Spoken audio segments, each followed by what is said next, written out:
Hello friends, welcome to MRK study. देखिए, इस video में हम बहुत ही इंपॉर्टेंट बात करने वाले हैं टॉप 100 फिटर की। टॉप 100 फिटर के मैं क्वेश्चन कराने वाला हूं आपको। तो ये फिटर वाले देख सकते हैं और इलेक्ट्रिशियन वाले भी देख सकते हैं, उसमें भी कुछ क्वेश्चन फिटर के आते हैं। ठीक है, टेक्निकल अटेंडेंट के लिए रहेगा, इंडियन ऑयल, डीआरडीओ और एएलपी के लिए भी इंपॉर्टेंट रहेगा ये। ठीक है, फिटर वालों के भी बताना है, आईयूसीएल, डीआरडीओ, आरआरबी, एएलपी। ठीक है, एग्जाम से पहले बस देखना है इसको अच्छी तरीके से। ठीक है, पूरा कंटेंट अच्छी तरीके से मैंने बना के तैयार किया है आपको टॉप 100 का।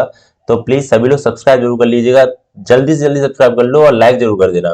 ठीक है, जो भी लोग देख रहे हैं, नहीं करोगे तो कोई दिक्कत नहीं है, मैं तो आपके लिए मेहनत कर ही रहा हूँ। ठीक है, तो सबसे पहला क्वेश्चन देखेंगे यहाँ पे। आप मेरे वीडियो डाल के देखो, प्लेलिस्ट मैंने आपकी बना दी है।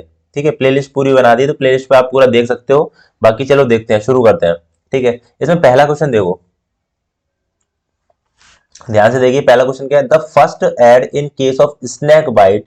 सांप द्वारा काटने पर प्रथम चिकित्सा है। तो सांप अगर काट लेता है आपको, अगर ठीक है, स्नैक अगर काट लेता है तो क्या होता है, घाव पर पानी डालना चाहिए, गलत है ये तो।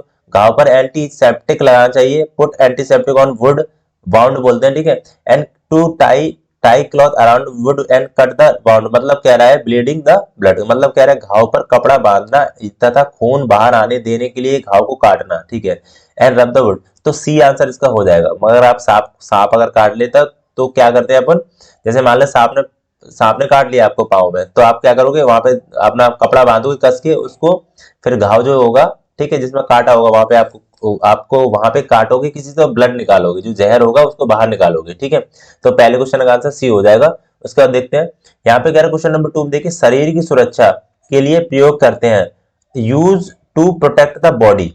Use to protect the body, तो बॉडी को प्रोटेक्ट करने के लिए क्या करते हैं भाई, ग्लोव्स करते हैं ओवरऑल, या फिर एप्रन करते हैं। ठीक है, तो यहाँ पे आंसर हो जाएगा अपना डी आंसर। ठीक है, ओवरऑल हो जाएगा। बहुत सारी चीजें होती हैं शरीर की सुरक्षा के लिए, आपको मैं एक एक चीज करके बता दे रहा हूँ, इंपॉर्टेंट है। देखो, इनको जो शरीर की सुरक्षा जो करते हैं, ठीक है, बॉडी की जो सेफ्टी करते हैं, उसको हम बोलते हैं पीपीईज। ठीक है, ये ध्यान रखना, इसकी फुल फॉर्म पूछी जाती है आपको। पीपीई की फुल फॉर्म क्या होती है, पर्सनल प्रोटेक्टिव इक्विपमेंट होती है। ठीक है, जैसे आपको देख रहे हो यहाँ पे हेलमेट आपने पहना हुआ है, ये हेलमेट है। ठीक है, ये हेलमेट है। एंड ये ग्लोव्स पहना हुआ है, चश्मा। ठीक है, यहाँ पे लिख दे रहा हूँ, चश्मा। इंग्लिश वाले तो आप देख सकते हो, ग्लोव्स हो गए, ये हेलमेट हो गया, हेलमेट। ठीक है, ये आपका ईयर प्रोटेक्शन है, ये ईयर प्रोटेक्शन है, ईयर प्रोटेक्शन वाला है। ये आपकी सेफ्टी वाला वो है। ठीक है, क्लॉथ है। एंड ये जूते हैं। ठीक है, सेफ्टी शूज, सेफ्टी शूज, जूते हैं ये सेफ्टी वाले। ग्लोव्स हैं, इसको हम ग्लोव्स बोल लेते हैं। ठीक है, और ये आपका फेस प्रोटेक्शन है, फेस प्रोटेक्शन। इस तरीके से ये आपकी डिवाइस होती है, मतलब इस तरीके से आपकी पीपीज होती हैं, पर्सनल प्रोटेक्टिव इक्विपमेंट। ठीक है, ये आपको याद रखने हैं, इस तरीके से आपको पूछ सकते हैं वो। तो तीसरा क्वेश्चन देखिए, ये कह रहा है fire is a combination of, मतलब आग एक संयोजन है, किसका है, मैंने ये सारी चीजें करा रखी है आपको, तो बताइए। फ्यूल, लाइट एंड ऑक्सीजन, ईंधन प्रकाश तथा ऑक्सीजन का, ईंधन ऊष्मा तथा oxygen, fuel heat oxygen and fuel heat carbon dioxide, fuel light and nitrogen. तो हिंदी वाले देखो भाई, इसमें हो जाएगा आपका फ्यूल होगा, हीट होगा और ऑक्सीजन होगा। ठीक है, तो बी आंसर हो जाएगा, इसमें होगा ईंधन, ऊष्मा और ऑक्सीजन। ठीक है, तो इसको बता दूं, आपने देखा होगा फायर ट्रायंगल, इसको हम क्या बोलते हैं, fire triangle, fire triangle, fire triangle बोलते हैं। तो इसमें क्या क्या होता है, ऑक्सीजन होगा। ठीक है, आपको दिख रहा है ये ऑक्सीजन है, ये हीट है, एंड इसके बाद फ्यूल है। जब तीनों ये मिक्स होते हैं, ठीक है, क्या होते हैं भाई, O2 ऑक्सीजन प्लस यहाँ पे हीट होगा, ठीक है, प्लस फ्यूल होगा। तब जाके ये जो तीनों मिक्सअप होंगे ना, तब जाके आपका फायर जलेगी। फायर फायर मतलब तब इसको बोलेंगे आग। ठीक है, समझ में आ गया। तो ये फायर ट्रायंगल का बहुत ही ज्यादा इंपॉर्टेंट एक पॉइंट बन जाता है यहाँ पे। ठीक है ना, कोई दिक्कत नहीं यहाँ तक। चलो, टाइप ऑफ फायर हम यहाँ पे देख लेते हैं, वो इंपॉर्टेंट है। देखो, टाइप ऑफ फायर यहाँ पे हम बात करेंगे टाइप ऑफ फायर की, तो ये देखो ध्यान से देखना सभी लोग। ठीक है, यहाँ पे क्लास ए हो जाएगी, ध्यान से देखिएगा सभी लोग। ठीक है, इंपॉर्टेंट है सारे question. Class B, class C and class D. ठीक है, ये तो हो गया class B, class C, class D, ठीक है। इस तरह यहीं तक पढ़ना है बस आपको, वैसे तो और भी आगे होते हैं। अब यहाँ पे देखो सबसे ज्यादा आती है कि ये क्लास ए की फायर होती है वो क्या होती है भाई, वुड में होती है। वुड हो गया, वुड मतलब लकड़ी होती है, ठीक है।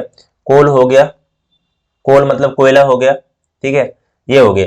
डी में आती है diesel, diesel petrol, diesel petrol वाली फायर आती है, ठीक है, हिंदी में लिख लेना, हिंदी वाले। सी में आती है गैस की, गैस हो गया। गैस में देखो एलपीजी हो गया, ठीक है, एलपीजी हो गए। और आपका CH4 हो गया, CH4 क्या होता है, मैथेन होती है, ठीक है। एंड यहाँ पे जैसे क्लास डी में आ जाएगा तो ये मेटल्स में आग लगती है, ठीक है। मेटल्स मतलब धातुओं में, ठीक है, धातुओं में। अब इसको बुझाते कैसे हैं भाई, यहाँ पे लिख दे रहा हूं, मतलब ये मतलब एक्सटिंग्विश कैसे करते हैं।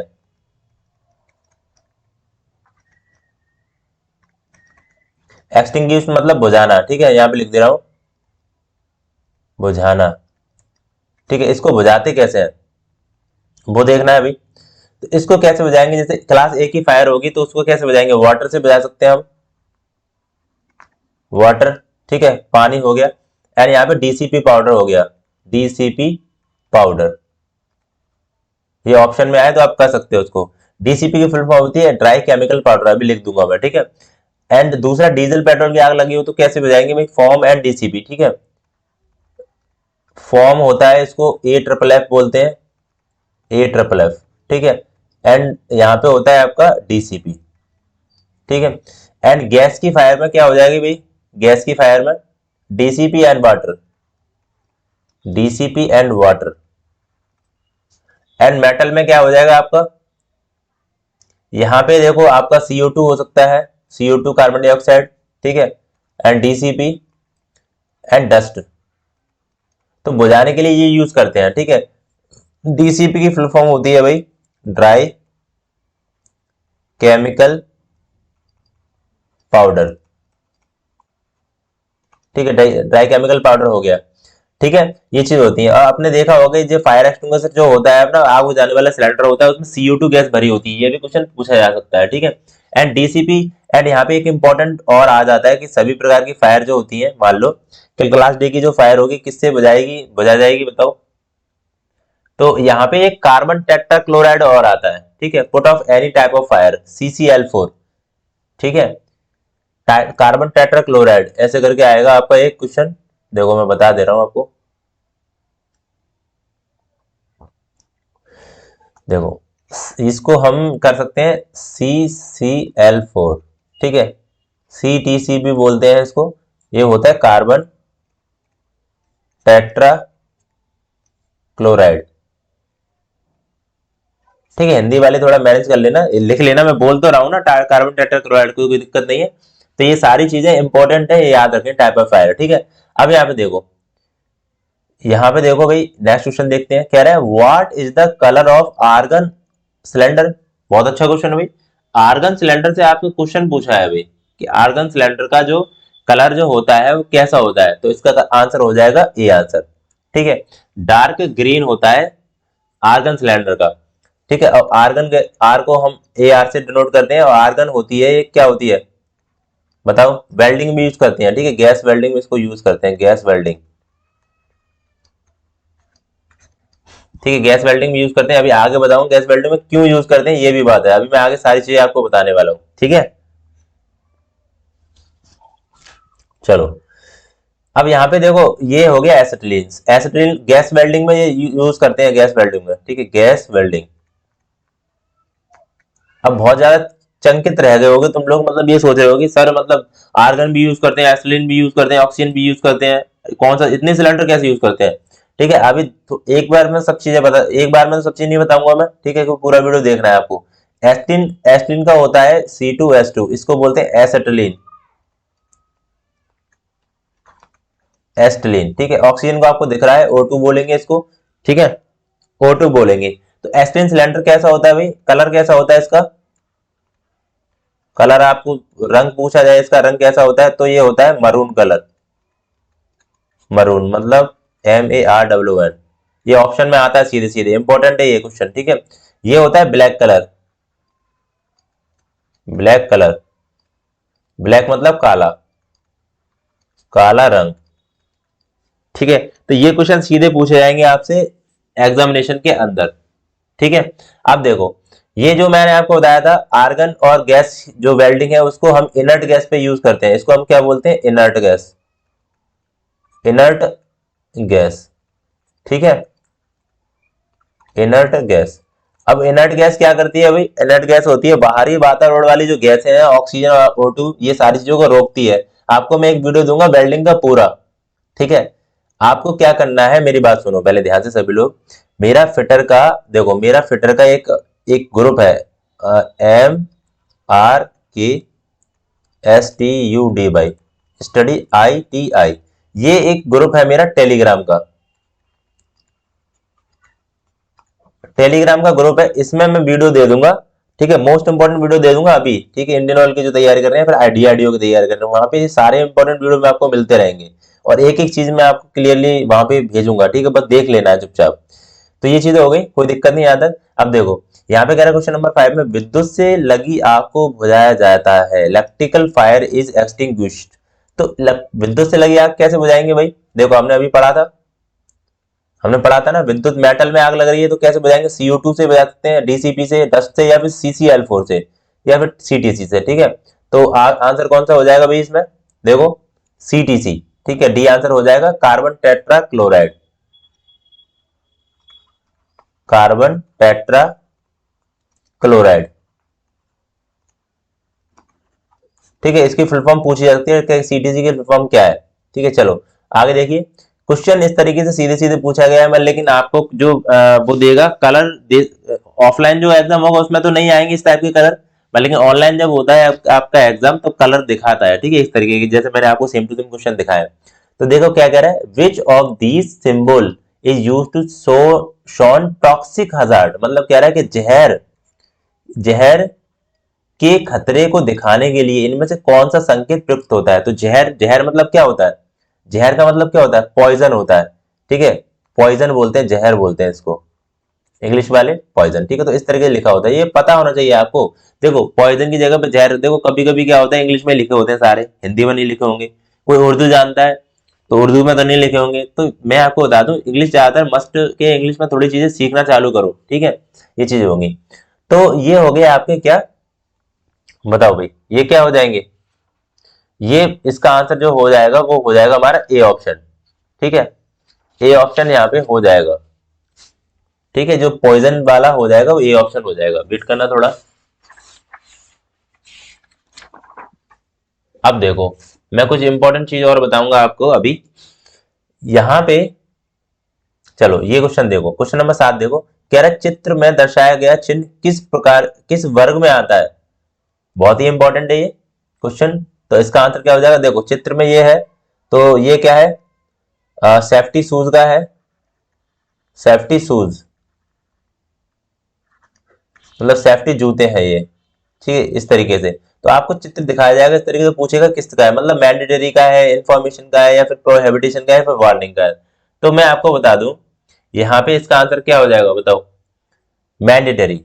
ठीक है, ये आंसर हो जाएगा। मैंडेटरी का मतलब होता है कि ये मस्ट आपको करना है, मैंडेटरी का मतलब क्या हो जाएगा यहाँ पे, ये करना है। अगर प्लांट में आप जा रहे हो तो ये मस्ट करना है आपको मैंडेटरी का। ठीक है, ये ध्यान रखना। तो बहुत सारे साइन होते हैं, मैंडेटरी भी होता है, इन्फॉर्मेशन भी होता है, प्रोहिबिटेशन होता है, वार्निंग भी होते हैं, ये सारे साइन आपको याद करने हैं। ठीक है, यहाँ से पक्का आपका क्वेश्चन मिलेगा। एक वार्निंग वाला आता है, वार्निंग वाला कैसा होता है, येलो कलर का होता है, वार्निंग वाला कैसा होता है, येलो कलर, कलर मतलब पीला रंग का होता है, पीला रंग। ठीक है, एंड प्रोहिबिटेशन आएगा, प्रोहिबिटेशन कैसा हो जाएगा भाई, रेड कलर होता है। ठीक है, ये लाल कलर का होता है, पूछा जाएगा भाई लाल कलर। ठीक है, रेड मतलब होता है लाल। और इंफॉर्मेशन, इंफॉर्मेशन इंफॉर्मेटिव जैसे ग्रीन कलर का हो जाएगा ये। ठीक है, जैसे मान लो आपने देखा होगा इस तरीके से प्लस लगा होता है। ठीक है, ये ग्रीन कलर का होता है, ग्रीन कलर। ठीक है, हरा रंग, हरा रंग। तो समझ में आ गया, ये अलग अलग कलर के होते हैं। तो मैंने सब चीजें मैंने तुम्हें बता दी हैं, देखो चारों चीजें बता दी हैं यहाँ पे, और आंसर इसका करेक्ट हो जाएगा ए आंसर। ठीक है, अब देखो मैं आपको एक इंपॉर्टेंट बात बताने वाला हूं, अगर आपको PDF मेरी चाहिए, ठीक है, आप तो मेरी मेंबरशिप आप ज्वाइन कर सकते हो आप चाहें तो, ठीक है। मैं सारी पीडीएफ जो भी होती है वो मैं फिटर वाली वो आपको दे दूंगा पर्सनली, ठीक है। बस आपको क्या करना है, आप या तो ज्वाइन बटन से ज्वाइन कर सकते हो, ज्वाइन बटन दे रखा होगा, सभी लोग ज्वाइन कर सकते हैं 29 रुपीज में, ठीक है। वहां पे पेमेंट का ऑप्शन जो आएगा वो आएगा डेबिट कार्ड से, ठीक है। आपके पास एटीएम कार्ड है उससे आएगा, मतलब लेकिन अगर डायरेक्टली आप गूगल पे और फोन पे चलाते हो तो मुझे इस नंबर पे पेमेंट कर सकते हो, ठीक है। और क्या करोगे भाई, फोन पे या गूगल पे कर सकते हो 9045705891 पे, ठीक है। 29 रुपीज का है, बस लास्ट लास्ट ऑफर चल रहा है 29 रुपीज का यहाँ पे, और ये IUCL के लिए है स्पेशली, ठीक है, अभी जो चल रहा है। बाकी बेनिफिट आप क्या जैसे मुझसे बात भी अगर आपको करनी है तो जो भी नंबर सेव होंगे जिन्होंने पेमेंट किया है मेरे पास, ठीक है, उससे मैं बात करूंगा एंड पर्सनल पीडीएफ उनको दे दूंगा मैं। ये दो ऑप्शन मैंने ऑन कर रखे हैं अभी। ये सिर्फ IUCL तक है, 6 तक, ठीक है, 6 तक है, ये 6 नवंबर तक। बाकी DRDO के लिए स्पेशली मैं अलग से करूंगा ये सारी चीजें, ठीक है। बाकी क्या करना है, जो भी पेमेंट कर रहे हैं वो लोग क्या करेंगे भाई, वो लोग मुझे स्क्रीनशॉट जरूर भेजेंगे बस अपना नाम बता के, ठीक है। तो चलो नेक्स्ट देखते हैं। यहाँ पे देखो कह रहा है क्वेश्चन नंबर 8 में, देखो एक माइक्रोमीटर किसके बराबर होता है, एक माइक्रोमीटर किसके बराबर होता है बताइए, क्या आंसर इसका हो जाएगा। एक माइक्रोमीटर, तो एक माइक्रोन जो होता है वो 10⁻⁶ मीटर होता है, आपको सबको पता है। एंड यहाँ पे ये आंसर इसका हो जाएगा 0.01, इससे लिख सकते हैं 0.01, ठीक है। या आप या ऐसे भी लिख सकते हो उसको 1/1000, ठीक है, इस तरीके से आपका आंसर आने वाला है, ये इस तरीके से आंसर हो जाएगा, बताओ, ठीक है। और आपको अगर 1 मीटर बराबर पूछे तो आपको पता है 1 मीटर अगर आपको पूछे, 1 मीटर बराबर आपको पूछे तो 10⁻³ होता है, मिलीमीटर होता है, ये भी पता होना चाहिए, ठीक है। तो ये चीजें हो गई। एंड और भी आपसे क्या पूछ सकता है, मान लो कि 1 इंच पूछे, 1 इंच तो 2.54 सेंटीमीटर होता है ये, ठीक है, ये भी आपसे पूछ सकता है। और क्या पूछ सकता है भाई आपसे, बताओ। एक जैसे मान लो एक गज पूछे, गज एक गज पूछे आपसे तो 36 इंच होता है, ठीक है। और आपसे 1 फुट पूछे, 1 फुट पूछेगा तो 12 इंच का होता है, ठीक है, ये सारी भी पूछ सकता है। और 1 मील पूछे आपसे, मील एक अगर मील पूछ रहा है आपसे तो 1760 गज हो गया, ठीक है। इस तरीके से पूछेगा आपको ये सारी चीजें, बताओ भाई। तो ये ध्यान रखना 0.01 मिलीमीटर माइक्रो, ये आपका माइक्रोन का होता है। चलो ठीक है। 9वां क्वेश्चन देखो, कह रहा है वैल्यू ऑफ 1 माइक्रोन, तो मैंने अभी क्या बताया था, 1/1000 बताया था, ठीक है। यह बताया था आपको 0.001, ठीक है। यह आपको बताया था मैंने 10⁻⁶ मीटर। ये सारे जो वैल्यू हैं ये हैं किसकी, ये है 1 माइक्रोन की, और माइक्रोन का वो होता है ये, ठीक है। सी ऑप्शन हो जाएगा इसका, बताओ, ठीक है। अब देखो ये कह रहा है एसआई यूनिट ऑफ लेंथ, बहुत ही अच्छा क्वेश्चन है भाई। SI unit of length,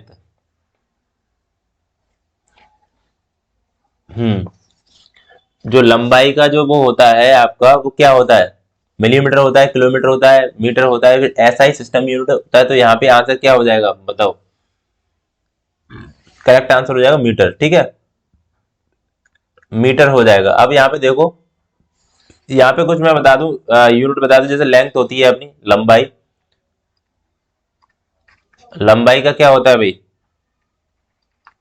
metre होता है, हिंदी में लिख रहा हूँ, ठीक है, या इसको मैं मीटर ऐसे करके कर दे रहा हूँ। लेंथ हो गया, द्रव्यमान हो गया, द्रव्यमान को क्या बोलते हैं, मास बोलते हैं।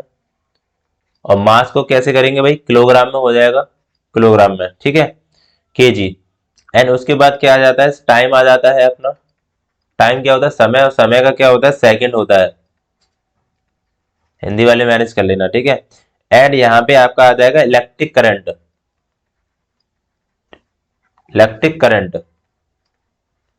इलेक्ट्रिक करंट क्या होता है भाई, विद्युत धारा होती है, तो एम्पियर में होती है भाई,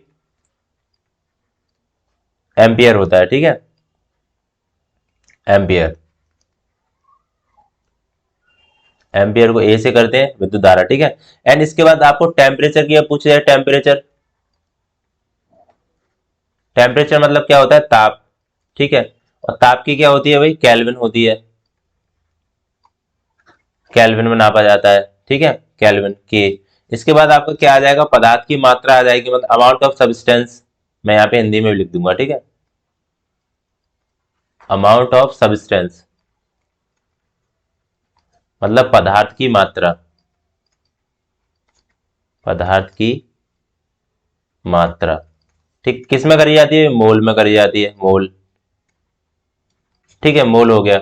एंड आपको यहाँ पे एक और आती है, ये देखो, मैं आपके इसके बाद क्या आती है, ज्योति तीव्रता आती है, ज्योति तीव्रता आ जाएगी, मतलब इसको हम क्या बोलेंगे, luminous intensity, LUMINOUS, intensity. Luminous intensity किससे करते हैं भाई बताओ, कैंडेला, ठीक है, कैंडेला हो गया, कैंडेला अपना क्या हो जाता है, CD। तो ये हमारी कुछ इंपॉर्टेंट यूनिट हो जाएंगी, वो आपको याद रखनी है, ठीक है। ताप हो गया, अमाउंट ऑफ पदार्थ की मात्रा हो गई, ज्योति तीव्रता हो गई, ठीक है। आगे चले, अब बताओ इसका आंसर। ये तो बहुत अच्छा क्वेश्चन है, बहुत ही अच्छा क्वेश्चन है, ये क्वेश्चन पक्का आएगा, इस टाइप का क्वेश्चन। देखो इसको कैसे करेंगे, ये कह रहा है कन्वर्ट, यहाँ पे आंसर नहीं डाला है 10, अच्छा क्वेश्चन नंबर 11 है, ठीक है। क्वेश्चन नंबर 11 कह रहा है convert 60 degree Celsius to Fahrenheit, कह रहा है 60 डिग्री सेल्सियस आपको, सी बराबर आपको दे रखा है 60 डिग्री सेल्सियस, तो आपको फॉरेनहाइट में चेंज करना है। तो आपको देखो एक फॉर्मूला मैं बता दे रहा हूँ, C/5 is equal to F-32/9 is equal to K-273/5, ठीक है। ये फॉर्मूला इंपॉर्टेंट है, इसको याद रखना है तुमको सभी को, ठीक है। अगर कोई भी आपको यूनिट दे रखी हो, जैसे मान लो सेल्सियस दे रखा है, फॉरेनहाइट दे रखा है, कुछ भी दे रखा है, तो आप इसको चेंज कर सकते हो उसे। आप कैसे करोगे, आपको सेल्सियस दे रखा है, फॉरेनहाइट में चेंज करना है, तो सेल्सियस लोगे आप और फॉरेनहाइट वाले को दो वाला रिलेशन ले लोगे, C/5 लिख लोगे इजकल टू F-32/9 लिख लोगे, ठीक है, ये लिख लिया, कोई दिक्कत नहीं आता है। एंड आपको जैसे अब C तो दिया है 60, तो C बराबर 60 रख दिया मैंने, बट्टे 5 कर दूंगा मैं, बराबर F-32/9 कर दूंगा, ठीक है। 5 से देखो काटो, ये 5 से काटेंगे, देखो 5 से काटो, देखो 5 एकम 5, 5 12 आ गया, और 12 नंबर कितने होते हैं, ये 9 का इधर गुणा कर दूंगा, 12 नंबर कितने होते हैं 108, ठीक है, सही है ना। और F-32, तो F बराबर जब मैं निकालूंगा ना, तो देखो 108, ये F-32 है, तो इधर प्लस में आ जाएंगे 32, तो इधर हो जाएगा F, F बराबर कितना हो जाएगा, 8 2 10 की 0, यहाँ पे कितना हो जाएगा भाई, 108 और 32, 0 1 3 4, 140, ठीक है। आंसर कितना हो जाएगा भाई अपना 140, बताओ। अब आंसर आपको क्या बताना है, अगर मैं आपसे पूछूं कि केल्विन में क्या होगा, केल्विन में, तो आप आंसर बता सकते हो, ये इसका आंसर मुझे कमेंट बॉक्स में बताना, जो भी लोग देख रहे हैं ना ईमानदारी से, वो केल्विन में इसका आंसर बताना कि सी मैंने आपको दिया है फॉरेनहाइट C, एंड इसका आंसर आपको मुझे केल्विन में बताना है, केल्विन में कितना होगा, ठीक है। तो आप पढ़ रहे हैं, नहीं तो गया तुम्हारा सिस्टम खेल खराब, ठीक है। अब देखो यहाँ पे कह रहा है BHP of engine is measured by, engine की जो BHP होती है वो किससे मेजरमेंट करी जाती है, ये आंसर क्या हो जाएगा इसका,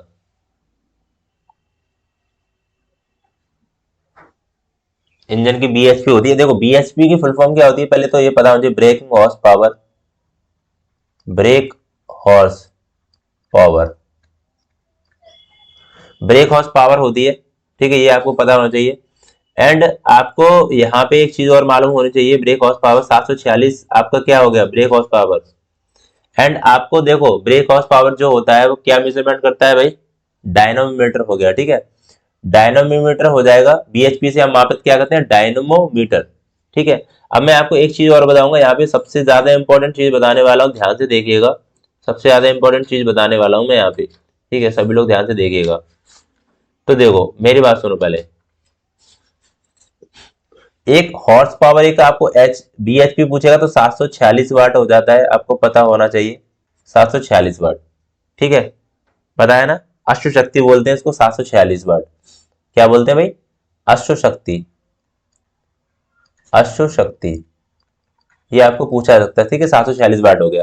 एंड आपको टैकोमीटर आपको पूछा जाए, ठीक है, टैकोमीटर एंड ओडोमीटर पूछा जाए, ठीक है, मैं सारे मतलब बता दे रहा हूँ सबके, ठीक है।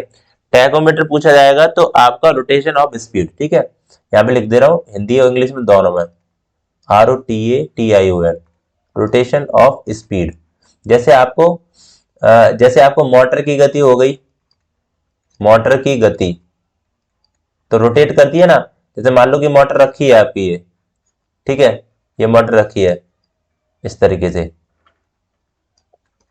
तो मोटर की गति इस तरीके से मान लो कि गोल गोल घूम रही है, तो रोटेशन वाली कर रही है, वो रोटेशन कर रही है, तो रोटेशन ऑफ स्पीड मोटर की गति हो जाएगी। एंड ओडोमीटर क्या करता है? ये डिस्टेंस को मेजरमेंट करता है।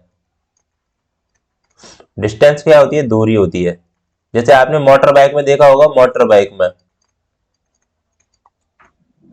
मोटर बाइक होती है तो जिसमें आपका एक मीटर लगा होता है, उसको हम ओडोमीटर बोलते हैं, उसको हम क्या बोलते हैं? ओडोमीटर, ठीक है। तो ये सारी चीजें हो जाएंगी, इंपॉर्टेंट है ये चीजें। अब कुछ मैं और इंपॉर्टेंट बता दूं, चलो यहाँ पे देखो, इसका आंसर बताओ, इसका आंसर क्या हो जाएगा वैसे आपके हिसाब से? किलोवाट घंटा मात्रक है। किलोवाट घंटा इज आवर यूनिट, समय का, द्रव्यमान का, विद्युत ऊर्जा का या विद्युत शक्ति का? क्या आंसर हो जाएगा इसका? किलोवाट घंटा। देखो, किलोवाट घंटा जो हो जाएगा विद्युत शक्ति का मात्रक है, ठीक है, विद्युत शक्ति का। अब मैं यहाँ पे देखो मात्रक सारे बता दे रहा हूँ आपको। जैसे 1 किलोवाट घंटा, 1 किलोवाट बराबर क्या होता है, मैं आपको सारी चीजें बता दे रहा हूँ, ठीक है। 1 किलोवाट, 1 किलोवाट अगर पूछा जाए तो 1000 वाट हो जाएगा, 1000 वाट, ठीक है, 1000 वाट हो जाएगा। या फिर हम इसको ऐसे भी लिख सकते हैं 10 की घात 3 वाट, ठीक है, 10 की घात 3 लिख सकते हैं। या हम इसको ऐसे भी लिख सकते हैं 10 की घात 10 अर्ग पर सेकेंड, ये तीनों आ सकता है, ठीक है। या 1 मेगावाट आपसे पूछा जाए, 1 मेगावाट, मेगावाट आपसे पूछा जाए तो 10 की घात 6 वाट हो जाएगा, ठीक है। और आपको एक अश्व शक्ति पूछा जाए, ये भी अश्व शक्ति जो होती है ना, हॉर्स पावर या फिर अश्व शक्ति बोलते हैं, अश्व शक्ति, एक हॉर्स पावर पूछा जाए तो आपको ये भी होती है 746 वाट, ठीक है, 476। और एक 1 किलोवाट घंटा आपको पूछा है, 1 किलोवाट घंटा, 1 किलोवाट आवर, 1 किलोवाट घंटा, किलोवाट, ठीक है। सारी चीजें लिख रहा हूं जिससे आपको कोई दिक्कत नहीं हो, पीडीएफ भी आपको सही से मिल जाए। किलोवाट घंटा, तो 1 किलोवाट घंटा क्या होती है? 3.6 इंटू 10⁻6 जूल होता है, ठीक है, ये ध्यान रखना है। या फिर इसको ऐसे भी लिख सकते हैं 3.6 मेगा जूल, मेगा जूल, ठीक है, मेगा जूल लिख सकते हैं। तो इंपॉर्टेंट है ये, ठीक है। शक्ति बराबर क्या होती है? शक्ति जो होती है, शक्ति बराबर जो होती है, शक्ति, शक्ति बराबर क्या होता है? कार्य बट्टे समय, कार्य बट्टे समय। इंग्लिश वाले देखो, इसको हम क्या लिख सकते हैं? शक्ति को पी सकते हैं, पी बराबर W/T होता है, W/T मतलब वर्क बट्टे, वर्क बट में टाइम, टाइम, ठीक है, पी बराबर W/T होता है ना, ठीक है। शक्ति हो गया, पी बराबर W/T हो जाएगा। और भाई क्या इंपॉर्टेंट निकल सकता है यहाँ से? और आपको पूछा जाए, मान लो शक्ति हो गया एंड आपको वर्क पूछा है, वर्क, तो W बराबर F/D होता है, ठीक है, वर्क, कार्य। और क्या आप पूछा जा सकता है इंपॉर्टेंट? जैसे आपको एनर्जी पूछी जाए, मान लो एनर्जी, काइनेटिक एनर्जी, ठीक है, काइनेटिक एनर्जी कौन सी होती है? गतिज ऊर्जा होती है, गतिज ऊर्जा, गतिज ऊर्जा पूछे तो हाफ mv² होता है, ठीक है। पोटेंशियल एनर्जी पूछी जाए तो, पोटेंशियल एनर्जी मतलब कौन सी ऊर्जा हो गई? ये हो गई यू, यू बराबर होती है, ठीक है, यू बराबर ये होती है, यू होता है, यू बराबर mgh होता है, ठीक है। यहाँ पे लिख रहा हूं मैं, भागना नहीं, देखो सारी चीजें मैं आपको यहाँ पे मिलेंगी, पूरा आपको देखना है तो। और यहाँ पे बोलते क्या है इसको, ये चीज समझ में नहीं आ रही, याद नहीं है मुझे। स्थिति ऊर्जा बोलते हैं, ठीक है, स्थितिज ऊर्जा, यहाँ पे मैं लिख दे रहा हूं, इसको बोलते हैं स्थितिज,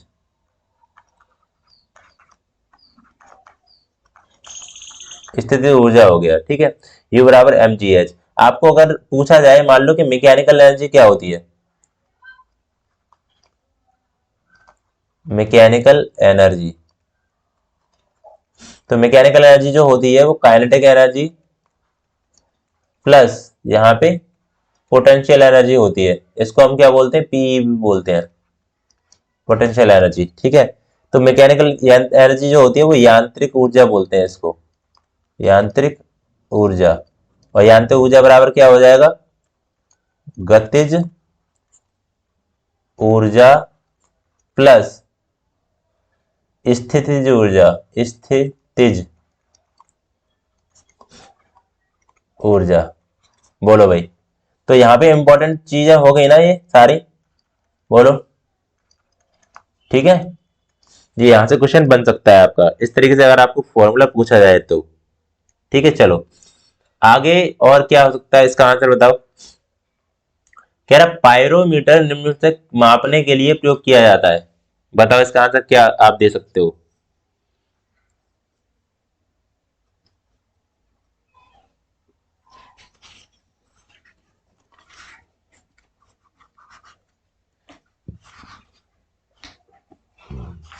पायरोमीटर,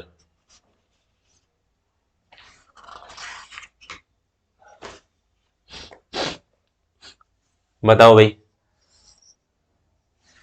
देखो पायरोमीटर जो होता है वो भूकंप, वो हो गया अपना उच्च तापमान, ठीक है। यहाँ पे लिख दे रहा हूं हाई टेम्परेचर,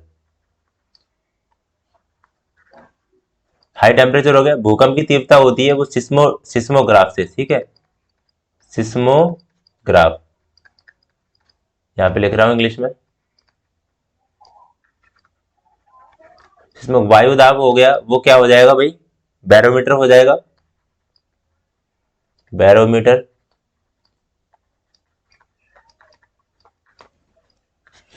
आर्द्रता जो होती है उसको हम क्या बोलते हैं, ह्यूमिडिटी बोलते हैं, ठीक है। और ये क्या हो जाएगा, किससे मेजरमेंट करते हैं आर्द्रता को, हाँ क्या बोलते हैं, हाइग्रोमीटर, दिमाग की बात है बस, हाइग्रोमीटर, ठीक है। ये सारे जो मीटर हैं उनसे आपको याद कर लेने हैं कि कितने कितने कौन कौन से मीटर जो होते हैं वो क्या क्या चीज मेजरमेंट करते हैं, वो आपको पता होना चाहिए। अगर आपको पता नहीं है तो बस खेल खराब हो जाएगा तुम्हारा, ठीक है। चलो आगे देखते हैं। क्वेश्चन नंबर 15 कह रहा है ऑक्सेनोमीटर का प्रयोग करते हैं, ऑक्सेनोमीटर का प्रयोग करते हैं, यूज एन एक्सोनोमीटर, प्रकाश संश्लेषण में, दर मापने या वृद्धि दर मापने में, रक्षा रक्षाकर्षण की दर मापने या ऊर्जा ह्रास की दर मापने में। कुछ क्वेश्चन हिंदी में लिख गए हैं तो कोई दिक्कत नहीं है, ठीक है। तो वृद्धि दर, ठीक है, वृद्धि दर को इंग्लिश में क्या कहते हैं, क्या कहते हैं इसको, याद नहीं। चलो यहाँ पे देखो क्वेश्चन नंबर 16 देखिए, निम्नलिखित भौतिक राशियों पर विचार कीजिए, ऊर्जा, शक्ति, दाब, आवेग, तापमान, गुरुत्वीय विभव, उपयुक्त में से कौन सी शक्ति मतलब सदिश राशि है, सदिश राशि है। कह रहा है कि आपको energy, power, pressure, impulse, temperature, gravitational potential and कौन सा है इसमें से आपका वेक्टर क्वांटिटीज है। तो वेक्टर क्वांटिटीज कौन सी हो जाएगी भाई इसमें से, सदिश राशि हो जाएगी आवेग, ठीक है। आई बराबर जो होता है, आई बराबर वो होता है एफ इंटू टी, ठीक है, ध्यान रखना, बॉल इंटू टाइम। यहाँ पे अगर आपको पूछा है इम्पल्स, प्रेशर पूछा जाए, दाब, पी बराबर होता है, यहाँ पे पी बराबर एफ अपॉन ए होता है, ठीक है। बल बट्टे क्षेत्रफल होता है, क्षेत्रफल, एक एक चीज बता रहा हूं मैं आपको, ठीक है, बल बट्टे क्षेत्रफल। एक वीडियो से तुम्हें बहुत सारे क्वेश्चन मिलेंगे। एंड आपको यहाँ से और पूछा जाए क्या है, तापमान, आवेग हो गया, और आपको पूछा जाए आवेग, संवेग पूछा जाए आपको, संवेग, संवेग बराबर पी बराबर एम बी होता है, पी बराबर एम बी, द्रव्यमान इंटू वेग, ठीक है। संवेग होता है द्रव्यमान इंटू गुणा वेग, ठीक है। आपको बल पूछा जाए, बल एफ, तो एफ बराबर एम ए होता है, ठीक है, बल बराबर एफ, एफ बराबर एम ए होता है, तो ये याद रखना, ठीक है, ये सारी चीजें हो जाएंगी। देखो क्वेश्चन नंबर 17 देखिए, TIG welding commonly use is, TIG जो वेल्डिंग होती है, ठीक है, वेल्डिंग के सारे क्वेश्चन आपको पढ़ लेने हैं। टीआईजी वेल्डिंग होती है वो किस लिए यूज करी जाती है भाई? टीआईजी वेल्डिंग में सामान्यतः उपयोग किया जाने वाला गैस है कौन सा भी? Acetylene, hydrogen, argon and all of these. बहुत अच्छा क्वेश्चन है। टीआईजी वेल्डिंग के लिए सामान्यतः उपयोग किया जाने वाला गैस है, क्या आप लगाओगे इसका आंसर?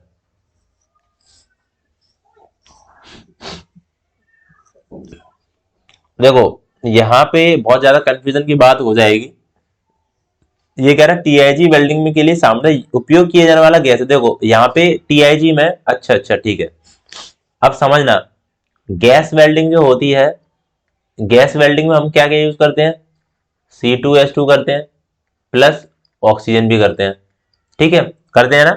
और यहाँ पे हम आर्गन भी करते हैं, और यहाँ पे हम करते हैं हीलियम भी करते हैं, ठीक है। ये आर्गन और हीलियम है वो इनर्ट गैस है, इनर्ट गैस। आप वेल्डिंग देख लेना एक बार मेरा चैप्टर, ठीक है, क्लियर हो जाएगा। लेकिन यहाँ पे टीआईजी की बात करी गई है, तो टीआईजी हम आर्गन करेंगे जो कि इनर्ट गैस के रूप में करते हैं।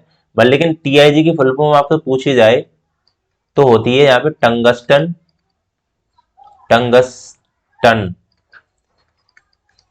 Inert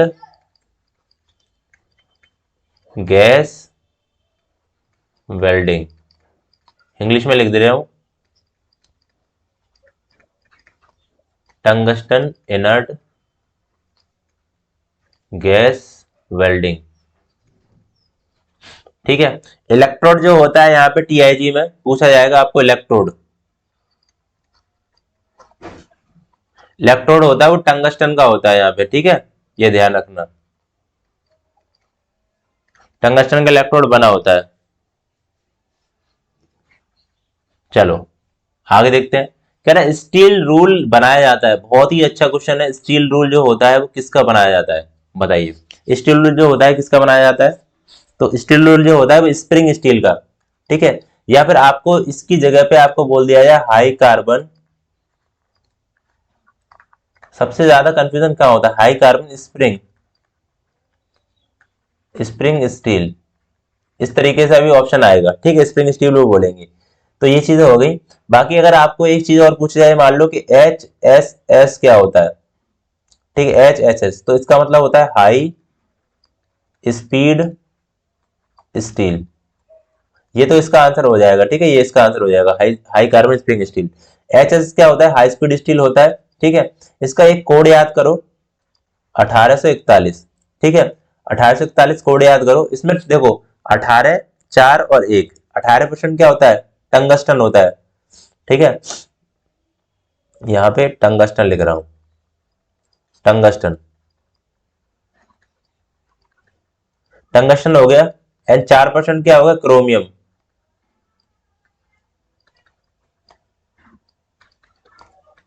chromium. 1% जो हो गया वो वेनेडियम हो जाएगा, वेनेडियम, टंगस्टन, क्रोमियम, वेनेडियम। तो पूछा जाएगा कि 18% जो होता है, ये देखो टंगस्टन हो गया 18%, ठीक है, ध्यान से देखो, मैं जो आपको बता रहा हूं सीधा सीधा क्वेश्चन मिलेगा आपको पक्का। ये 18% हो गया, ठीक है, क्रोमियम होगा वो 4% हो जाएगा, एंड टंगस्टन हो जाएगा वो 1% हो जाएगा। एंड आपको इसमें कार्बन पूछे आपको, ठीक है, कार्बन की मात्रा पूछे तो कार्बन होगा 0.7%, इस तरीके से आपको कार्बन पूछ लेगा वो, ठीक है। तो ये क्वेश्चन बन जाएंगे हाई स्पीड स्टील से, ठीक है। बताओ भाई, चीजें क्लियर हो रही हैं कि नहीं हो रही हैं? बताओ, ऐसा कोई भी वीडियो नहीं मिलेगा आपको जैसे मैं आपको समझा रहा हूं उस तरीके से। तबीयत नहीं सही हो रही है 4-5 दिन से, हालत खराब है। Dot punch angle of point, कह रहा है what is the angle of point of dot punch. तो देखो आपको पता है, ये दिख रहा होगा आपको, क्या है ये? डॉट पंच है, ठीक है। तो ये जो एंगल होता है इसका, ये इसकी एंगल की बात कर रहा हूं मैं, तो एंगल कितना होता है भाई इसका? 60 होता है, ठीक है, 60 होता है। एंड आपको ड्रिल मशीन का अपना ड्रिल बिट देखी होगी, ड्रिल बिट, ड्रिल बिट,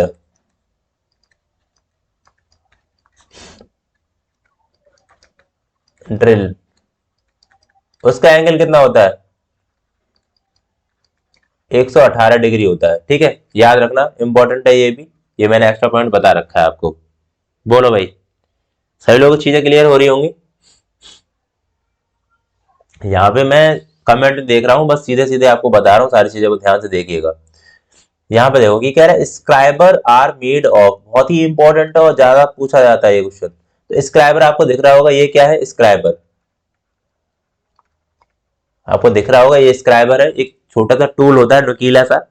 तो किसका बना होता है ये? Cast iron, mild steel, high carbon steel या फिर स्टेनलेस स्टील? तो हाई कार्बन स्टील का बना होता है। ठीक है, हाई कार्बन स्टील का। अब और देखो स्टील जितनी होती है, अभी मैं आपको सारी चीजें बताऊंगा, पूरा वीडियो देखना है आपको, स्टील जितनी होती है वो भी बताऊंगा, सारी चीजें आपको क्लियर हो जाएंगी। ठीक है, बस बने रहिएगा, सब्सक्राइब जरूर करना भाई। बहुत मेहनत लगती है चीजें बनाने में, इसको बनाने में मतलब मैं बता दूं 1 या 2 दिन लग गए हैं इसको बनाने, बनवाया है मैंने किसी से। कम से कम ये, कम से कम इस पीडीएफ को बनाने का ही 200 रुपीज से ज्यादा खर्चा हो गया है, प्लस मेहनत भी लगी है। ऐसे ही नहीं होता है, सब कंटेंट सर्च करना पड़ता है हमको, प्लस उसका फिगर भी लगाना पड़ता है। फिगर ये भी लगाना पड़ेगा कि कहीं कॉपीराइट ना आ जाए, सारी चीजें हमें देख देख के लगानी पड़ती है, दिक्कत नहीं हो जाए कुछ भी।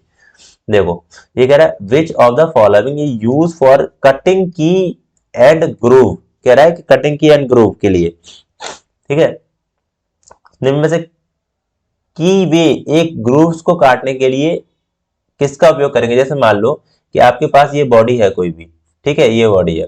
अब इसको किस तरीके से आपको काटना है? मान लो इस तरीके से काटना है, समझ गए? ये क्या है? ग्रूव। ये क्या बोलते हैं? इसको ग्रूव। तो आपको ये दिख रही होगी, ठीक है, इसको क्या बोलेंगे? Cross cut chisel. ठीक है, इसको बोलेंगे cross cut, cross cut chisel. Chisel क्या होती है भाई? चीजल क्या होती है? छेनी होती है। ठीक है, छेनी बोलते हैं इसको। बताओ भाई, ठीक है।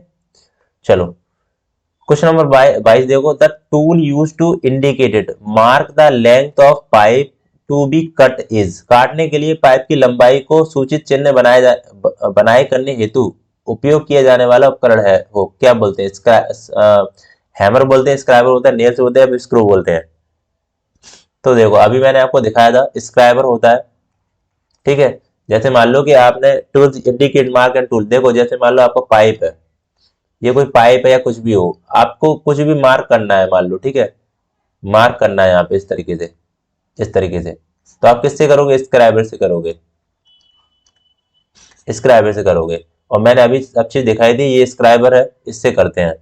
ठीक है, क्लियर हो रही है चीजें? तो स्क्राइबर बहुत अच्छा क्वेश्चन है, स्क्राइबर से आता है।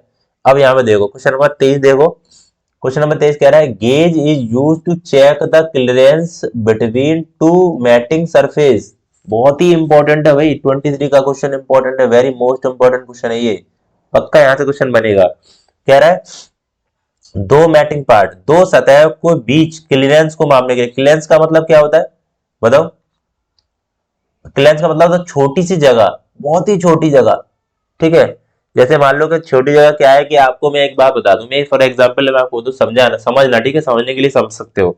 जैसे अपना गेट होता है, गेट के गेट किससे जुड़ा होता है? कुंदे से जुड़ा होता है, हम बोलते हैं कुंदे, बोलते हैं ना, कुंदे से जुड़ा होता है। तो कुंदे के बीच में जो जैसे मान लो गेट को हम खोलते हैं बंद करते हैं, तो इसका मतलब क्या है? उसमें कहीं ना कहीं क्लियरेंस है, थोड़ी सी क्लियरेंस है। ठीक है, बहुत बड़ा ये कॉन्सेप्ट बन रहा है, इसको शायद मैं क्लास में ही समझा पाऊंगा, यहाँ पे नहीं समझोगे, कोई दिक्कत नहीं। तो क्लेंस मतलब छोटी सी जगह होती है, अगर वो छोटी सी जगह नहीं छोड़ी जाएगी तो आपका कोई भी पार्ट है वो मूव नहीं करेगा। ठीक है, इधर से उधर जाएगा नहीं, वो फिक्स हो जाएगा, जम जाएगा। ठीक है, समझ गए? अब कोई नट एंड बोल्ट है, मान लो कि नट बोल्ट फंस जाता है हमारा, ठीक है, नट बोल्ट फंस जाता है, तो क्या क्या मतलब है उसका? उसका मतलब यही तो है कि उसमें कोई भी क्लियरेंस नहीं है, वो जम गया है एकदम से। ठीक है, तो थोड़ी सी अगर जगह होती है उसके बीच में, नट एंड बोल्ट के बीच में, तो वो अपने आसानी से खुल जाता, ये होता है नहीं। तो यहाँ पे क्या क्या कह रहा है, इसको हम बोलते हैं, इसका आंसर क्या हो जाएगा? Filler gauge. तो फिलर गेज जो होता है वो छोटी छोटी सतहों के बीच क्या करता है? जगह चेक करता है, क्लियरेंस चेक करता है। तो एक ही चीज मैं आपको बता दे रहा हूँ, यहाँ पे देखो, इसको क्या बोलते हैं? इसको क्या बोलते हैं भाई? इसको बोलते हैं रिंग गेज। रिंग गेज आपको दिख रही होंगी, इसके अंदर चूड़ियां हैं, ठीक है, थ्रेड दिख रही होंगी, थ्रेड। और ये क्या मेजरमेंट कर रहा है? Outside diameter. ठीक है, accuracy end of outside diameter, outside diameter लिख लेना, ठीक है। मतलब ये किसी भी टूल की एक्यूरेसी चेक करता है वो सही है कि नहीं, बिल्कुल। एंड यहाँ पे उसकी जो डायामीटर है, उसका व्यास है, वो चेक करता है, ठीक है, जैसे जैसे मैंने आपको दिखाया है, ठीक है, फिगर में। ये रिंग गेज हो गया, मैं सही से लिख दे रहा हूँ जिससे कोई दिक्कत नहीं हो। Ring gauge,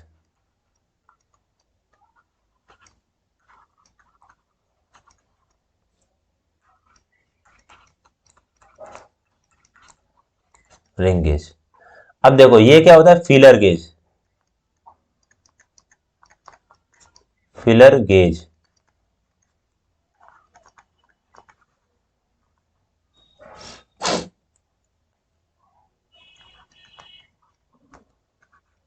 filler gauge, filler gauge हो गया। अब यहाँ पे ये क्या करेगा, जैसे मान लो कि आपके पास ये पत्ती है, इसको क्या बोलेंगे, पत्ती बोलेंगे, पत्ती बोलेंगे या फिर स्ट्रिप्स बोल सकते हैं। तो यहाँ पे ये अलग अलग पत्ती आपको दिख रही होंगी, ये फिलर गेज है। अब यहाँ पे मैं आपको एग्जांपल लूं, मान लो कि आपके पास एक बियरिंग है, ठीक है। बेरिंग तो जानते हो ना सभी लोग, बेरिंग बोलते हो तुम लोग, कैसी होती है। ये मान लो कि आपके यहाँ पे क्या लगी हैं, बॉल्स लगी हैं, ठीक है। अब बेरिंग जैसी बन गई है वैसे मैं बना दे रहा हूँ, मेरे पास चित्र तो नहीं है यहाँ पे। इस तरीके से बॉल्स लगा दी मैंने, ठीक है। एंड यहाँ पे ये आपको जोड़ने के लिए केज भी लगे होते हैं यहाँ पे, बेयरिंग केज बोलते हैं उसको, ठीक है। तो यहाँ पे देखो एक चीज मैं आपको बता दूं, ये यहाँ पे टच होती है, ये आपको दिख रही होगी ना। फिलर गेज से आप क्या चेक करोगे, ये वाली पत्ती है ना, ये पत्ती है, ठीक है, ये यहाँ पे आप ये लगाओगे इस जगह पे, इस जगह पे चेक करोगे, चेक क्लियरेंस। क्लियरेंस का मतलब होता है अवकाश, अवकाश का मतलब होता है थोड़ी सी जगह, थोड़ी सी जगह। बताओ समझ में आ रही है चीज है, बहुत ही माइनस थोड़ी सी जगह होगी, ठीक है, समझ में आ गया, ठीक है। अब जैसे मान लो एक चीज मैं आपको बता दूं, यहाँ पे जैसे इस तरीके से आपको वो लगा हुआ है, कोई भी मान लो, कोई भी कुछ भी है, ठीक है। और मैं दो चीज बना रहा हूँ यहाँ पे, एक तो ये इस तरीके से बना रहा हूँ, एक इस तरीके से बना रहा हूँ। बताओ, इसके बीच में आपको जगह दिख रही होगी थोड़ी सी, ठीक है, थोड़ी सी जगह दिख रही होगी, कुछ भी मतलब कुछ भी हो सकता है ये। तो ये जो जगह दिख रही है, ये आप चेक करोगे किससे, क्लेंस से, ठीक है, ये आप करोगे फिलर गेज से। इसके बाद देखो ये क्या है, ये क्या हो गया, ये स्लिप गेज है, ठीक है, इसको हम बोलेंगे स्लिप गेज,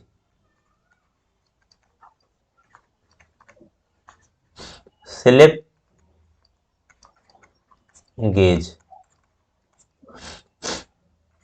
तो ये क्या करता है, ये एक्यूरेसी चेक करता है, टू चेक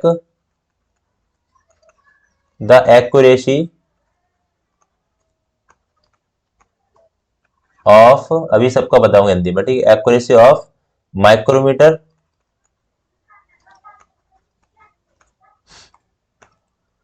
माइक्रोमीटर्स हो गया, एंड कैलिपर्स,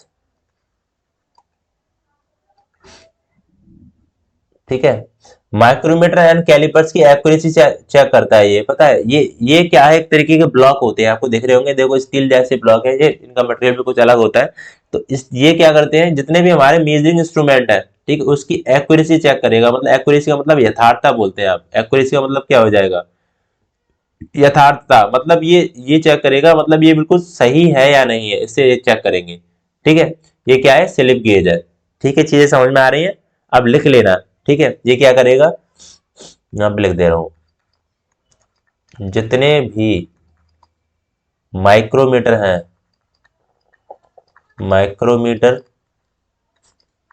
या कैलिपर्स, उसकी यथार्थता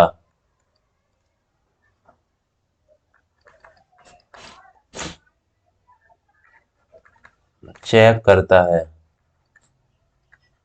ठीक है। चलो ये क्या हो गया भाई, इसको हम क्या बोलेंगे, रिंग गेज और फिलर गेज, स्लिप गेज हो गया, स्लिप गेज, प्लग गेज, हाँ प्लग गेज बोलते हैं इसको। क्या बोलते हैं भाई, इसको हम बोलेंगे प्लग गेज।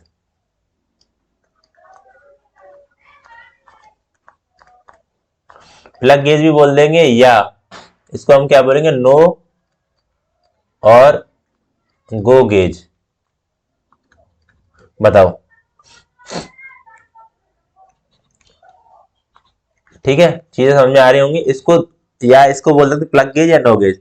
तो आपको बता दूं कि कोई भी मतलब देखो, सबसे पहली बात तो ये आ रही है कि यहाँ पे जो एक दो क्वेश्चन ये बन जाते हैं कि जो नो गेज होता है, देखो ये नो गेज है, ठीक है, उस पे ये रेड कलर होता है, कैसा होता है, रेड कलर, ठीक है। यहाँ पे कोई भी कलर नहीं होता, गो की जगह पे कोई भी कलर नहीं होता, सिंपल ही होते हैं। तो आपको ये दिख रहे होंगे, ये इस तरीके के, ठीक है। ये क्या है, प्लग है एक तरीके का। अब मान लो कि हमारा कोई प्रोडक्ट है, मान लो मैं ऐसे दिखा रहा हूँ, थोड़ा छोटा सा एग्जांपल दिखा रहा हूँ। मान लो ये प्रोडक्ट है हमारा, इसमें एक छोटा सा होल है अंदर, ठीक है, ये क्या है, होल। अब ये जो है ना, इसके अंदर डालना है, ये छोटे वाले होल के अंदर डालना है इसको, ठीक है। अब देखो, जब कंपनी में आप काम करोगे तो यहाँ पे चीजें क्या हो जाएंगी, थोड़ा समझो, ठीक है। अगर ये वाला गो नो गेज वाला अगर इसके अंदर चला गया, ठीक है, ये नो गेज वाला है तो इसके अंदर चला गया तो हमारा प्रोडक्ट हो जाएगा, वो खराब हो जाएगा, ठीक है। तो ये नॉट गो, नो गो, ठीक है।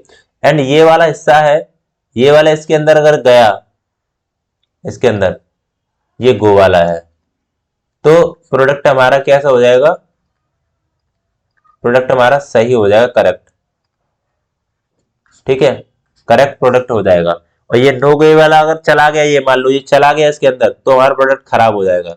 समझा, मतलब ये है कि गो वाला जाना चाहिए, ठीक है, गो गो वाला जाना चाहिए। समझ में आ रहा है ना, कुछ भी नया का तो आ ही रहा होगा भाई, गो वाला जाना चाहिए, ठीक है। और नो गो वाला होता है वो नहीं जाना चाहिए, नो गो नहीं जाना चाहिए। बताओ भाई, समझ में आ रही है चीजें। ये ऐसे करके कुछ गेज होते हैं, तो मैंने आपको दो तीन गेज जो है वो मैंने बता दिए हैं, वैसे होते तो बहुत सारे हैं, ठीक है, जो इंपॉर्टेंट है वो मैंने आपको बता दिए हैं। चलो, अब इसका आंसर देखो, ये क्या हो जाएगा इसका आंसर। ये कह रहा है at what standard temperature are the gauge kept in the inspection room. कह रहा है निरीक्षण कमरे में गेजों को किस मानक ताप में सुरक्षित रखते हैं। इंस्पेक्शन का मतलब क्या हो जाएगा यहाँ पे, इंस्पेक्शन का मतलब क्या हो जाएगा, निरीक्षण। निरीक्षण मतलब क्या होता है, आप जांच करोगे किसी भी चीज की, कहीं भी जाके बोलते नहीं है, कभी देखा इंस्पेक्टर बोलते हैं, इंस्पेक्टर, ठीक है। इंस्पेक्शन का मतलब वही होगा एक तरीके का, इंस्पेक्शन मतलब होता है कि वो जांच पड़ताल कर रहा है, ठीक है, समझ में आ गया इंस्पेक्शन। तो कहीं भी जैसे मान लो कि कोई भी मशीन देख रहा है, कुछ भी देख रहा है, तो इंस्पेक्शन ऑफ मशीन कर रहा है, फिर इंस्पेक्शन ऑफ कोई भी कुछ भी, मतलब किसी में इंस्पेक्शन कर रहा है तो निरीक्षण कर रहा है एक तरीके का वो, ठीक है। ये चीज हो गई। तो हम कितने डिग्री पे यहाँ पे रखने वाले हैं, कमरे में गेज जो होते हैं, सारे गेज जो होते हैं, ठीक है, तो वो 20 डिग्री पे हम यहाँ पे रखेंगे। इंपॉर्टेंट क्वेश्चन है। चलो, इसके बाद देखिए, taper ring gauge is use for. Taper ring gauge होता है, टेपर रिंग गेज होता है, ठीक है, किसके लिए होता है भाई, चेकिंग द इनसाइड टेपर, ठीक है, checking the inside taper and checking the outside taper and measuring inside taper and measuring outside taper. बताइए, तो चेकिंग रिंग ये जो होता है, चेकिंग द आउटसाइड टेपर होता है, आउटसाइड टेपर, डी ऑप्शन इसका हो जाएगा, checking the outside taper, checking the B option हो जाएगा, ठीक है, चेकिंग द बाहरी टेप की जांच करनी है। टेपर का मतलब क्या होगा, टेपर आप तो जानते हो ना, जैसे कोई प्रोडक्ट अपना जैसे मान लो ये सीधा है, ये तो सीधा है इस तरीके का, ठीक है, इसको मैंने कैसे बना दिया, इसको मान लो ऐसे बना दिया, तो ये जो आपको दिख रहा है ना, इस तरीके से आपको दिख रहा है, ये जो है ना वो टेपर है, ठीक है। अब देखो क्वेश्चन नंबर 26 देखो, कह रहा है कौन सा गेज आंतरिक किया जाता है, मतलब कह रहा है चूड़ियों को चेक करने में प्रयोग किया जाता है। कोई दिक्कत नहीं, आंतरिक चूड़ियां हो जाएगा, ठीक है। यहाँ पे इसको इसको यहाँ पे उठा के ले आना, ठीक है, चूड़ियों को चेक किया जाता है। What gauge is use to internally use to check check bangles. कोई दिक्कत नहीं, आंतरिक चूड़ियां बोल रहा है, वो लिख गया होगा, आंतरिक थ्रेड होगी, ठीक है, आंतरिक थ्रेड हो जाएगी यहाँ पे। थ्रेड मतलब चूड़ियां होती हैं एक तरीके की। तो आपने देखा होगा कि जैसे मान लो कि मैं कुछ क्या बना रहा हूँ, एक स्टड बना रहा हूँ, ठीक है, एक स्टड बना रहा हूँ इस तरीके से। स्टड मतलब जानते हो आप, स्टड और बोल्ट। देखो अभी बताऊंगा, ये चूड़ियां हैं यहाँ पे, चूड़ियां मतलब होती है थ्रेड, ठीक है। तो ये आपको दिख रहे होंगे ना, इसमें देखो छोटी छोटी न्यूक्लियर वो दिख रहे हैं आपको, देखो इस तरीके से। ये क्या करेंगे, इसके ऊपर रखेंगे चूड़ियों के ऊपर, तो इससे क्या होगा, हमारा चूड़ियां चेक होंगी कितनी एमएम की है, कैसे क्या है डायमीटर, ये सारी चीजें आपको चेक करने को मिलेंगी। तो यहाँ पे हो जाएगा स्क्रू पिच गेज। क्या आंसर हो जाएगा भाई, स्क्रू पिच गेज हो जाएगा, सी आंसर हो जाएगा, ठीक है, स्क्रू पिच गेज। मैं आंसर हमेशा उल्टे सीधे लिखता हूं, तो आपको सीधे सीधे ध्यान से रखना है, ठीक है। स्क्रू पिच गेज हो जाएगा, ये चीज हो गई। अब देखो स्टड क्या होता है, मैं आपको यहाँ पे चीजें बता दूं। देखो स्टड आपको ये देखा है, ये तो स्टड है, स्टड बोलेंगे।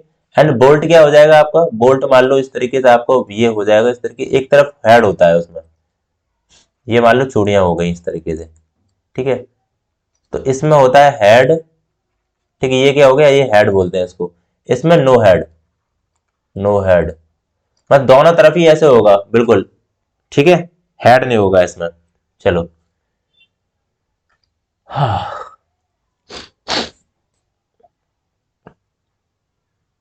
चलिए देखो आंसर, देखो इसका आंसर देखो क्या है, ratchet stop is micrometer help to. Micrometer में जो रैचिट स्टॉप होता है वो क्या मदद करता है, बहुत ही इंपॉर्टेंट है, वेरी मोस्ट इंपॉर्टेंट क्वेश्चन है भाई। ये इसलिए इंपॉर्टेंट बोल रहा हूँ कि इस तरह के क्वेश्चन आपको देखने को मिलते हैं बार बार। Lock the spindle, adjust zero error, control the pressure and hold the job. Ratchet stop आपको पता ही नहीं होगा, रैचिट स्टॉप माइक्रो स्टॉप में क्या होता है। तो यहाँ पे क्या हो जाएगा भाई, कंट्रोल द प्रेशर, ठीक है, सी आंसर इसका हो जाएगा। अब देखो यहाँ पे आपको दिख रहा होगा माइक्रोमीटर, सबसे पहले हम यहाँ पे माइक्रोमीटर देखने वाले हैं, ठीक है। माइक्रोमीटर देखने वाले हैं यहाँ पे, बहुत ही ज्यादा इंपॉर्टेंट है ये क्वेश्चन, तो ध्यान से देखिएगा सभी लोग। मैं आपको एक एक चीज यहाँ पे बताने वाला हूँ, ठीक है, एक एक चीज यहाँ पे बताने वाला हूँ मैं, थोड़ा सा समय देना।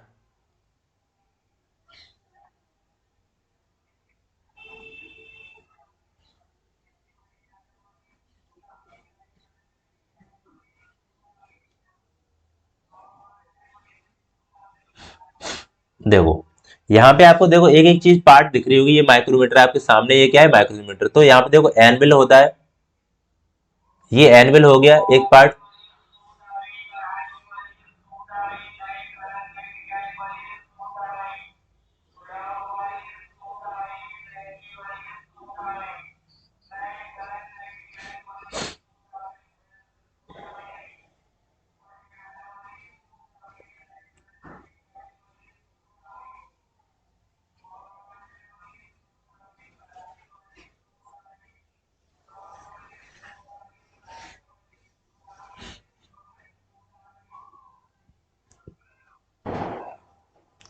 अब देखो भाई ध्यान से देखिए, बात यह है कि कुछ साउंड कर रहे हैं कुछ लोग, इसलिए मैं यहाँ पे रुक गया था, कोई दिक्कत नहीं है। यहाँ पे देखो एनविल होता है, ये इसका जो पार्ट है लंबा ये वाला, ये इसको हम स्पेंडल स्पिंडल बोलते हैं। दोनों की मीजरिंग फेस हो गई, ये मीजरिंग फेस हो गए। एंड यहाँ पे ये पार्ट है वर्नियर, यहाँ पे होगा स्लीव हो गई, इसको हम बोलेंगे स्लीव। जहाँ पे यहाँ पे लिखा होता है 05 इस तरीके से लिखा होता है, इसको बोलते हैं थिम्बल। ये वाला जो पार्ट है इसको थिम्बल बोलेंगे। रैचिस स्टॉप जो लास्ट वाले क्वेश्चन में हमें बात करी गई थी, उसको रैचिस स्टॉप बोले गए थे, ठीक है। तो रैचिस स्टॉप क्या करता है, कंट्रोल द प्रेशर। यहाँ पे ये हो गया, वो लॉक हो जाता है, यहाँ पे फ्रेम हो जाता है, इसको फ्रेम बोलते हैं। तो कुछ भी पूछ सकता है बाद में, वो ट्रेड टेस्ट भी लेगा। तो यहाँ से आप क्वेश्चन पूछे, अब ट्रेड टेस्ट में क्या पूछा जाएगा, मान लो माइक्रोमीटर की लिस्ट काउंट आपसे पूछ रही, पूछेगा list count. List count, list count क्या होती है भाई, क्या बोलते हैं लिस्ट काउंट को, मैं तो अल्पतमांक, ठीक है, अल्पतमांक ऐसा ना, हिंदी में चीजें याद नहीं रहती कभी कभार। तो लिस्ट काउंट इसकी माइक्रोमीटर की आपसे पूछी जाए, ठीक है, तो लिस्ट काउंट ऑफ माइक्रोमीटर कितनी होती है, 0.1 mm, और होती है 0.001 सेंटीमीटर, ठीक है। चीजें क्लियर हो गई। दूसरा बता रहा हूं, आपको लिस्ट काउंट पूछे जाए, लिस्ट काउंट पूछे जाए आपको वर्नियर कैलिपर्स की, वर्नियर कैलिपर्स की, वर्नियर कैलिपर्स, तो क्या हो जाएगा बताओ।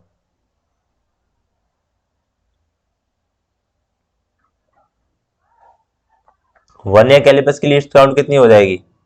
वर्नियर कैलिपर्स की जो लीस्ट काउंट जो हो जाएगी वो हो जाएगी 0.02, ठीक है, 0.002 यहाँ पे हो जाएगा या हो जाएगा यहाँ पे, और हो जाएगी यहाँ पे 0.002 सेंटीमीटर, ठीक है।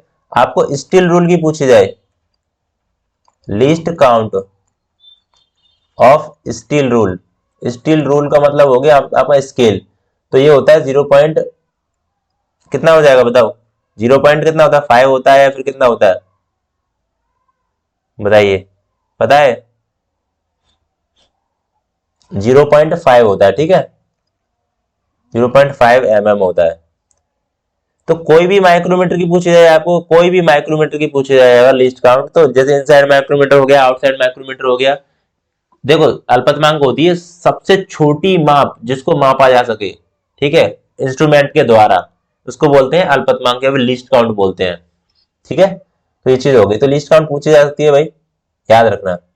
माइक्रोमीटर कह रहा है, देखो micrometer can measure up to, तो मैंने अभी बताया था 0.01, देखो माइक्रोमीटर कहां है 0.01, कितना हो गया भाई, कितना हो जाएगा? ऑप्शन में गलत तो नहीं लिखा है?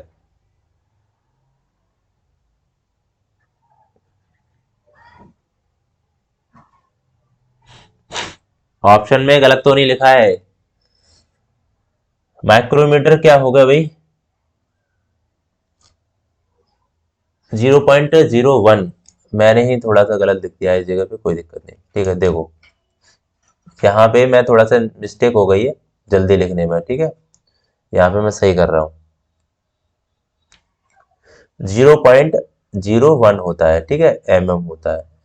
तो याद रखना, ये वाली हो गई, एक ये वाली, ठीक है, ये सेंटीमीटर में मैं सही से लिख दे रहा हूँ एक बार, ये होगी सेंटीमीटर में, ठीक है। अब सही है इसका आंसर, अब इसका आंसर जो हो जाएगा वो ए ऑप्शन हो जाएगा, आपको सबको दिख ही रहा है कि माइक्रोमीटर की लिस्ट काउंट होती है वो 0.01 हो जाएगी, ठीक है, या फिर इसको लिख सकते हो 0.001 और 0.001 सेंटीमीटर, ये में हो गई, ठीक है।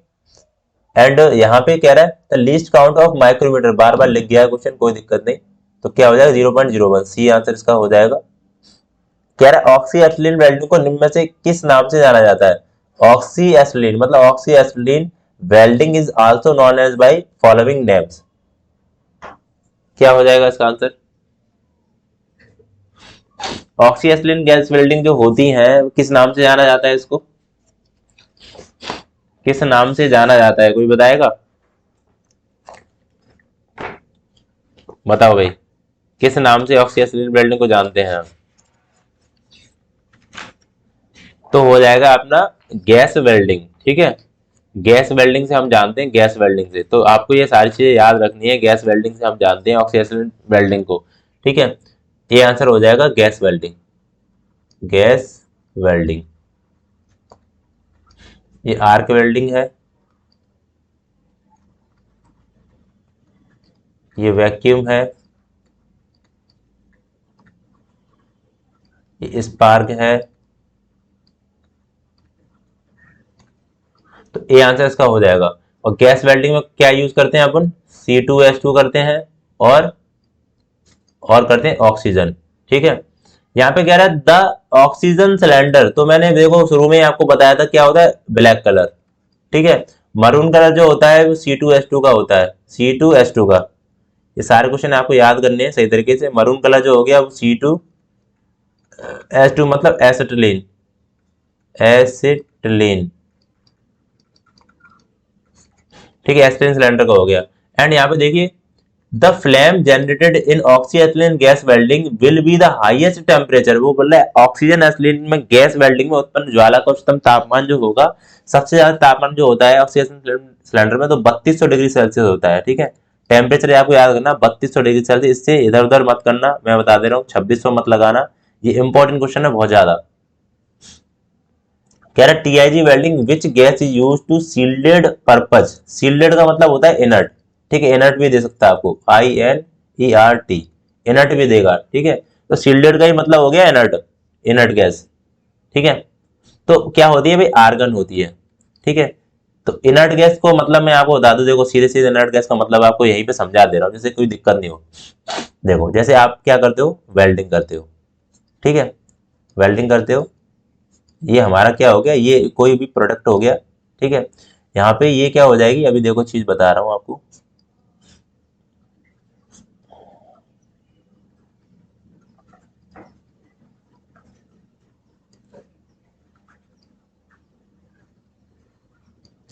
देखो समझना चीजों को, ठीक है, चीजों को यहाँ पे समझना चाहिए थोड़ा बहुत।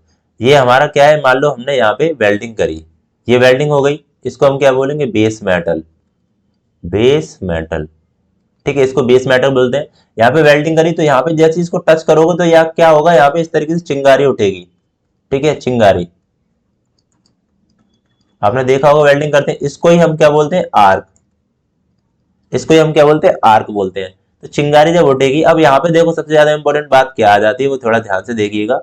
सबसे बड़ी बात आ जाती है कि अगर चिंगारी उठेगी तो यहाँ पे इसका एक, चिंगारी मान लो यहाँ तक उठ रही है, ठीक है।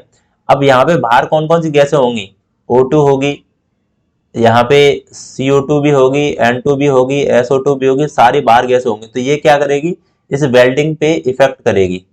बताओ भाई, चीज समझ में आ रही है, इस वेल्डिंग पे इफेक्ट करेगी। इस वेल्डिंग को इफेक्ट अगर करेगी तो वेल्डिंग हमारी क्या हो जाएगी, ऑक्सीजन अगर आ गई तो ऑक्सीडाइज हो जाएगी, ऑक्सीडाइज हो जाने होने के कारण वेल्डिंग हमारी सफेद सफेद कलर हो जाएगा, हमारी वेल्डिंग खराब हो जाएगी, ठीक है। तो ऑक्सीजन तो नहीं आनी चाहिए, ना CO2 आना चाहिए, ना N2 आना चाहिए, ना SO2 आना चाहिए। इस तरीके से ये गैस है हानिकारक है हमारी वेल्डिंग के लिए।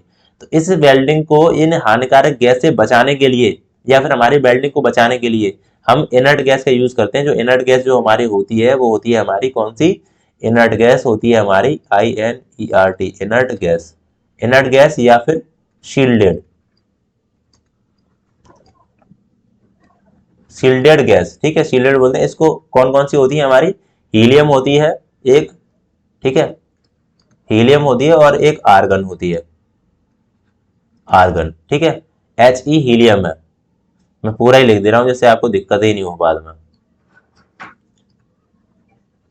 हीलियम, हीलियम और आर्गन, ठीक है, ये इंपॉर्टेंट क्वेश्चन था इसलिए मैंने आपको बता दिया।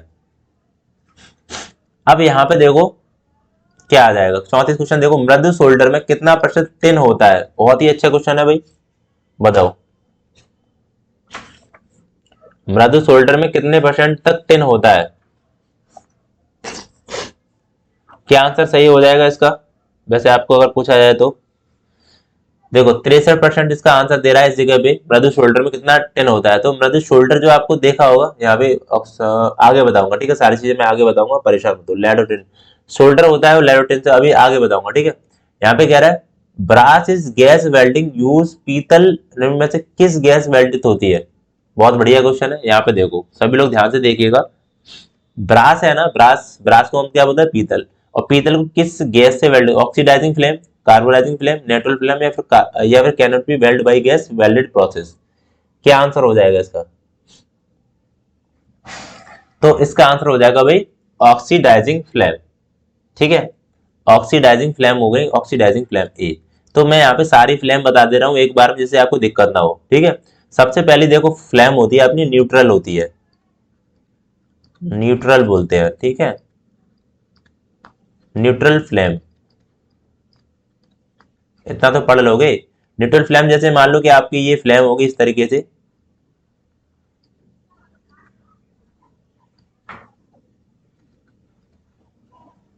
समझ गए क्या बना रहा हूं मैं, ये फ्लेम बना रहा हूं, मतलब ज्वाला होती है जलने वाली। तो न्यूट्रल फ्लेम में जो C2 और H2 और यहाँ पे ऑक्सीजन होता है, ऑक्सीजन, ठीक है, C2H2 ऑक्सीजन। मैं यहाँ पे उल्टा लिख दिया, मैं ऑक्सीजन और C2H2 ऐसे कर रहा हूँ, ठीक है, O2 और रेशियो C2H2, ठीक है। एक होती है एक नंबर पे, तो ये हो गई। दूसरे नंबर पे हमारी आ जाएगी कौन सी, ऑक्सीडाइजिंग, ठीक है, ऑक्सीडाइजिंग, ऑक्सीडाइजिंग को हिंदी में लिख रहा हूं मैं, ऑक्सीडाइजिंग। तीसरी कौन सी हो जाएगी हमारी यहाँ पे, तीसरी हो जाएगी कार्बोराइजिंग, कार्बोराइजिंग, कार्बोराइजिंग। अब थोड़ा ध्यान से देख लीजिएगा सभी लोग, यहाँ पे भी मैं रेशियो लिख रहा हूं O2 और C2H2 का, यहाँ पे भी लिख रहा हूं O2 और C2H2 का, ठीक है। अब ध्यान से देखिएगा, एक भी क्वेश्चन यहाँ से छूटना नहीं चाहिए आपका, ठीक है। ऑक्सीजन का यहाँ पर जो रेशियो होता है वो 1:1 होता है, ठीक है। न्यूट्रल का मतलब हो गया आपका समान एक तरीके का दोनों तरफ। तो 1% लेंगे ऑक्सीजन, और C2H2 भी 1% लेंगे। C2H2 क्या होगी भाई, एसिटिलीन होगी, इसको हम बोलेंगे एसिटिलीन। बहुत बार बता चुका हूं तो बार बार जरूरत नहीं है। अब यहाँ पे यूज किसके लिए करेंगे, ये यूज जो है ना वो मैं बता दे रहा हूँ। जैसे आपका स्टील हो गया, स्टील हो जाएगा, कास्ट आयरन हो जाएगा, कास्ट आयरन हो गया, ठीक है। कॉपर हो गया, कॉपर, कॉपर हो जाएगा। एंड एल्यूमिनियम हो जाएगा, Al फॉर एल्यूमिनियम हो जाएगा, लिख लेना, ठीक है, ये सारी चीजें। एंड कार बॉडीज आपको पूछा है, कार बॉडी, कार बॉडीज के लिए हो गया, ठीक है, ये चीज हो जाएगी। एंड C2H2 में यहाँ पे क्या हो जाएगा भाई, यहाँ पे आपका ऑक्सीडाइजिंग का मतलब हो गया ऑक्सीजन ज्यादा, O2 ज्यादा लेंगे हम, ठीक है। और यहाँ पे कार्बोराइजिंग में C2H2 ज्यादा, ठीक है। तो ऑक्सीजन ज्यादा लेंगे, ऑक्सीजन ज्यादा लेंगे मतलब ऑक्सीजन हम ले लेंगे 1.5, ठीक है, ये रेशियो हो जाएगा। एंड यहाँ पे क्या हो जाएगी, ये 1 ले लेंगे। तो ये यूज किसके लिए होगी, किस लिए यूज होंगे भाई, यहाँ पे यूज लेंगे। यहाँ पे ब्रास हो गया, मान लो ब्रास, ब्रास मतलब क्या होता है, पीतल होती है। एंड ब्रॉन्ज हो जाएगा, ठीक है। यहाँ पे C2H2 ज्यादा लेंगे, इस मीन्स यहाँ पे क्या ले रहे हैं अपन, 0.9 ले रहे हैं ये। एंड रेशियो यहाँ पे C2H2 लेंगे कितना, यहाँ पे 0. C2H2 हम यहाँ पे क्या ले रहे हैं, ज्यादा ले रहे हैं, तो मतलब यहाँ पे हम ले लेंगे इस तरीके से। आप लेना चाहें तो 0. कितना हो जाएगा 9 एंड 1 ले लेंगे यहाँ पे। यहाँ पे ऑक्सीजन हमने ज्यादा ली थी, ठीक है, समझ रहे हो ना। देखो यहाँ पे 0.9 लिया हमने, ऑक्सीजन कम, और C2H2 ज्यादा लिया है तो एक ले लिया, एक से 0.9 से तो ज्यादा है। यहाँ पे हम यूज करेंगे, देखो अलॉय स्टील हो गया, यहाँ पे अलॉय स्टील, या फिर non ferrous metal. Non ferrous मतलब जो अधातु होते हैं, नॉन फेरस मेटल। हिंदी वाले को तो हालत खराब होगी होगी यहाँ पे। और यहाँ पे हाई कार्बन स्टील HSS में कर सकते हैं। निकेल हो गया, निकेल हो गया, एंड मोनेल हो गया, ठीक है, इनमें हम करेंगे। चलो, तो ये 3 टाइप की जो ज्वाला थी वो मैंने सारी बता दी हैं आपको। इससे रिलेटेड जो भी क्वेश्चन आएगा वो यहीं से आएगा। एंड यहाँ पे जो टेम्परेचर होता है, यहाँ पे टेम्परेचर जो होता है वो 3200 डिग्री सेल्सियस होता है, ठीक है, ये याद रखना है, 3200 डिग्री सेल्सियस। चलो इसका आंसर देखो, ये क्या है, क्वेश्चन नंबर यहाँ पे देखेंगे 36। What does HAZ stand for, HAZ का अर्थ क्या होता है, तो क्या होता है, इसका अर्थ हो जाएगा, देखो क्या आंसर हो जाएगा इसका, हीट अफेक्टेड जोन, ठीक है। ये आपका वेल्डिंग का ही क्वेश्चन है, हीट अफेक्टेड जोन हो जाएगा। आगे क्वेश्चन देखिए, ratio of oxygen and acetylene required for gas welding, ठीक है भाई, कोई दिक्कत नहीं है। तो हमेशा हम यहाँ पे स्पेशली आपको नहीं कहा गया है कि आपको न्यूट्रल फ्लेम के लिए चाहिए, ठीक है, गैस वेल्डिंग के लिए अपेक्षित ऑक्सीजन और एसिलिन का अनुपात होगा 1:1 ही लगाएंगे, यहाँ पे बी ऑप्शन लगाएंगे। और आपको कार्बोराइजिंग का बोल देता तो आप ज्यादा लगाते, और ऑक्सीजन का बोल देता, ऑक्सीडाइजिंग का तो अलग लगाते, वो सारे रेशियो मैंने आपको बता देखे हैं, ठीक है।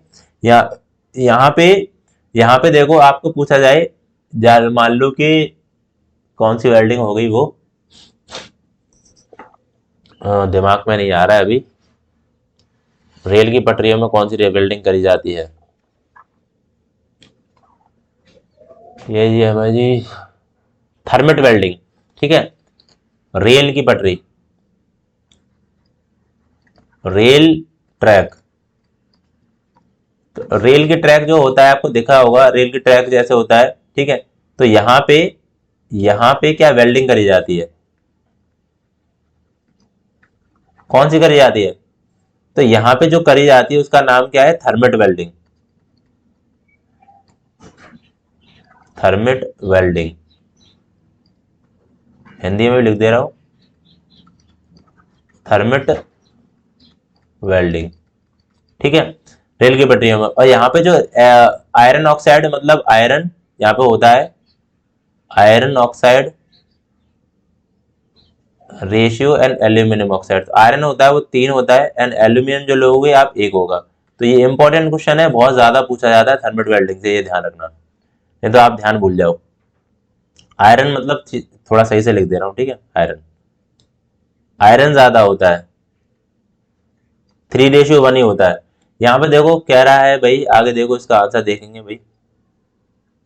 क्वेश्चन नंबर 38 देखिए, which of the following equipment is use to convert alternating current to direct current. वो कह रहा है एसी को डीसी में, एसी को हम डीसी में चेंज कर रहे हैं, तो क्या यूज करेंगे यहाँ पे, रेक्टिफायर।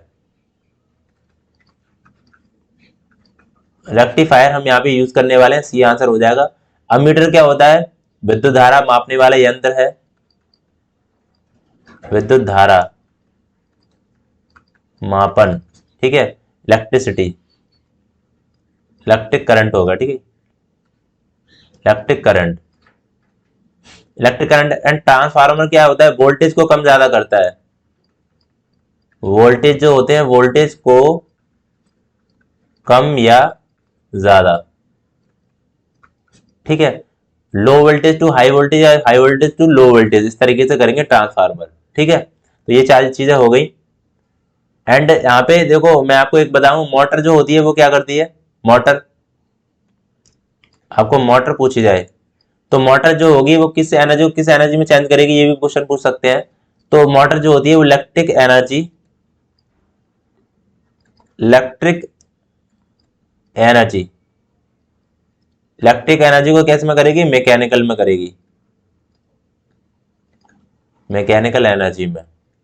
अब हिंदी वाले देखो, इलेक्ट्रिकल मतलब विद्युत धारा, विद्युत एनर्जी को यहाँ पे करेगी यांत्रिक ऊर्जा में, विद्युत ऊर्जा को किसमें करेगी मोटर, यांत्रिक ऊर्जा में करने वाली है। ये चीजें आपको याद रखनी है।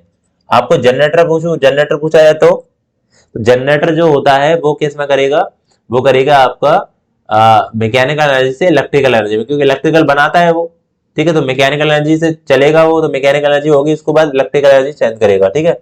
चलो इसका आंसर क्या हो जाएगा 39 क्वेश्चन देखिए, प्रतिरोध वेल्डिंग के अंतर्गत नहीं आती है। बहुत ही अच्छा क्वेश्चन है भाई, बहुत इंपॉर्टेंट है। रेजिस्टेंस वेल्डिंग जो होती है उसमें कौन कौन सी वेल्डिंग आती है, देखो कौन सी नहीं आती है इसमें, बट स्पॉट वेल्डिंग भी आती है, बट वेल्डिंग भी आती है, प्रोजेक्शन वेल्डिंग भी आती है, प्रेशर वेल्डिंग नहीं आती। तो यही हो जाएगा गलत। तो इसके हिसाब से वो बोल रहा है कि डज नॉट बोल रहा है, तो ठीक है। तो इसके हिसाब से जो हमारा करेक्ट आंसर जो हो जाएगा वो हो जाएगा हमारा ए आंसर, कि डज नॉट बोलता है। अब यहाँ पे रेजिस्टेंस वेल्डिंग में देखो मैं बता दे रहा हूँ, रेजिस्टेंस वेल्डिंग में ऐसे ही बोल दे रहा हूँ, प्रोजेक्शन वेल्डिंग भी आती है, बट वेल्डिंग भी आती है, सीम वेल्डिंग भी आती है, और यहाँ पे स्पॉट वेल्डिंग भी आती है, ठीक है। ये चीजें आती है, लेकिन प्रेशर वेल्डिंग नहीं आती।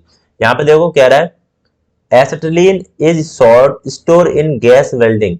एसिटिलीन जो होती है, एसिटिलीन कौन सी गैस होती है, मैं आपको शुरू से ही बता रहा हूँ, C2H2 होती है, स्टोर करी जाती है गैस वेल्डिंग में, एसिटिलीन को संचित करा जाता है। वो कैसा करा जाता है बताइए, सभी लोग आंसर बताइए। तो इसका आंसर हो जाएगा लिक्विड फॉर्म में, ठीक है। बी आंसर हो जाएगा द्रव्य के रूप में, ठीक है। ठीक है ना, समझ में आ रहा है। तुम लोगों को अपनी एग्जाम की कसम है, ठीक है, मम्मी पापा की कसम नहीं दे रहा हूं मैं, सही नहीं पढ़ता, सबको आपके एग्जाम की कसम है, आपको नौकरी की कसम है। आप सब्सक्राइब करके जरूर जाओगे चैनल को। मैंने बहुत मेहनत करी है आपको कंटेंट बनाने में, आप समझ नहीं पा रहे हो कि मैंने कितनी मेहनत करी है।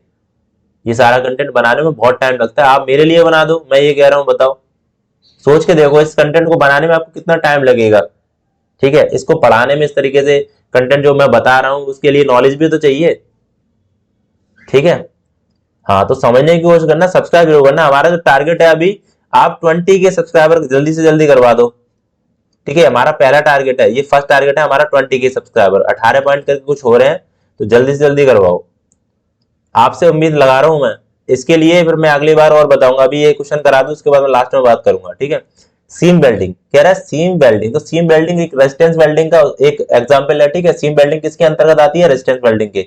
और रेजिस्टेंस वेल्डिंग होती है सीम वेल्डिंग होती क्या है मैं आपको पहले बता दूं। इसमें दो रोलर होते हैं, ऐसे गोल गोल, ठीक है, ऐसे रोलर होते हैं, और वेल्डिंग जो करी जाएगी, मान लो कि एक प्लेट ये हो गई आपकी इस तरीके से, ठीक है, और दूसरी प्लेट यहाँ पे इस तरीके से हो जाएगी।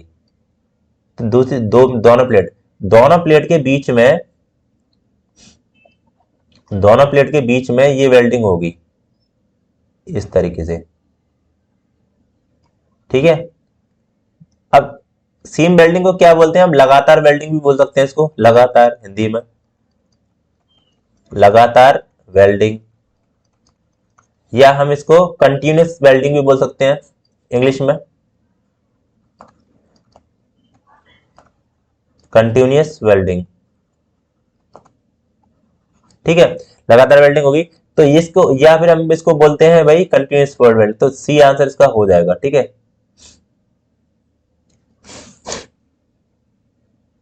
हाँ, सी आंसर इसका हो जाएगा, ठीक है। चलें आगे, कह रहा है लेफ्ट वर्ड वेल्डिंग में वेल्ड कैसे बनाया जाता है। In left word welding how the weld is made, दाएं से बाएं, ठीक है, हिंदी में इंग्लिश में लिख रहा हूं, राइट टू लेफ्ट, ये कह रहा है लेफ्ट टू राइट, क्या आंसर हो जाएगा। लेफ्ट वर्ड वेल्डिंग में क्या हो जाएगा भाई, देखो लेफ्ट का मतलब हो गया आप लेफ्ट जा रहे हो, ठीक है, लेफ्ट जा रहे हो आप, तो राइट से लेके आप राइट टू लेफ्ट जाओगे आप, ठीक है, राइट से सीधे हाथ से जाओगे आप, सीधे हाथ वाले, सीधा हाथ होगा ना, उससे आप लेफ्ट जाओगे तब बोलेंगे लेफ्ट वर्ड वेल्डिंग, ठीक है, लेफ्ट वर्ड वेल्डिंग, ये आता है क्वेश्चन बहुत ज्यादा। 43 देखो, 43, ये कह goggles use to protect eye from, चश्मा का प्रयोग आंखों के इनमें सुरक्षा के लिए किया जाता है, अल्ट्रावायलेट रेज या फिर अल्ट्रासोनिक वेव या फिर हार्मफुल या फिर एक्स रेज, क्या आंसर इसका हो जाएगा। देखो मैं आपको बता दूं, जो हमारी वेल्डिंग होती है ना, वेल्डिंग, ठीक है, वेल्डिंग होगी, तो वेल्डिंग में हमारा जो निकलेगा, जो भी हमारा रेज होती हैं, ठीक है, ये रेज हैं, उसमें क्या निकलती है, अल्ट्रा वायलेट रेज निकलती हैं, ultra violet, ultra violet rays, ultraviolet को क्या बोलते हैं, पराबैंगनी किरणें बोलते हैं। तो गूगल से मतलब चश्मा होता है, ठीक है, काला काला चश्मा आपने देखा होगा, वो उसको पहन के इसमें क्या करते हैं, वेल्डिंग करते हैं, तो इसमें क्या बचाता है भाई, वो बचाता है अल्ट्रावायलेट वेव्स को, ठीक है। कह रहा है ब्रेजिंग, बहुत ही अच्छा क्वेश्चन है, brazing the melting point of a spelter of 21, यहाँ पे तो गलत, ये तो नहीं हो रहा, ये नहीं है, ठीक है, स्पेल्टर फिलर मटेरियल, कह रहा है ब्रेजिंग का जो टेम्परेचर जो होता है वो कितना होता है, ये आपको बताना है, बताओ, ब्रेजिंग का जो टेम्परेचर जो हो जाएगा वो कितना हो जाएगा, अगर आपसे ब्रेजिंग का पूछा जाए टेम्परेचर, बताओगे आप, जल्दी से बताओ।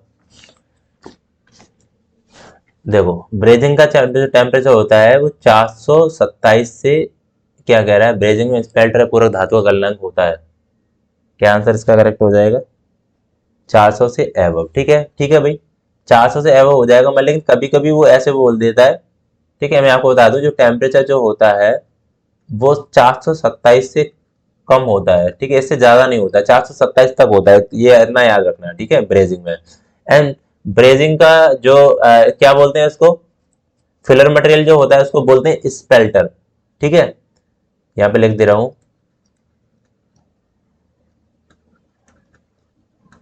ब्रेजिंग में फिलर मटेरियल अगर पूछा जाए आपको, फिलर मटेरियल,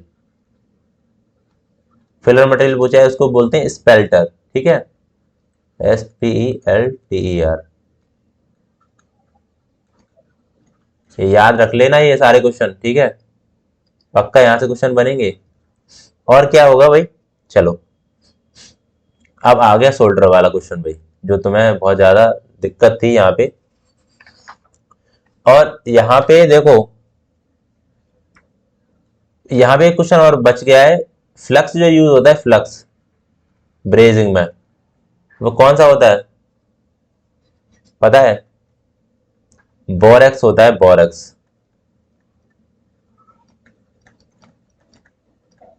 ठीक है, ये ब्रेजिंग से 3 क्वेश्चन से ज्यादा नहीं आएगा, इतनी बात की गारंटी है मेरी। ठीक है, बस आपको ये याद रखना है। फ्लक्स पूछा जाए तो बोरेक्स लगाएंगे, फिलर मटेरियल पूछा जाए तो उसका नाम पूछा जाए तो स्पेल्टर बोलेंगे, टेम्परेचर पूछा जाए तो 400 से 27 के बीच में ही होता है। ठीक है, ये हो गया।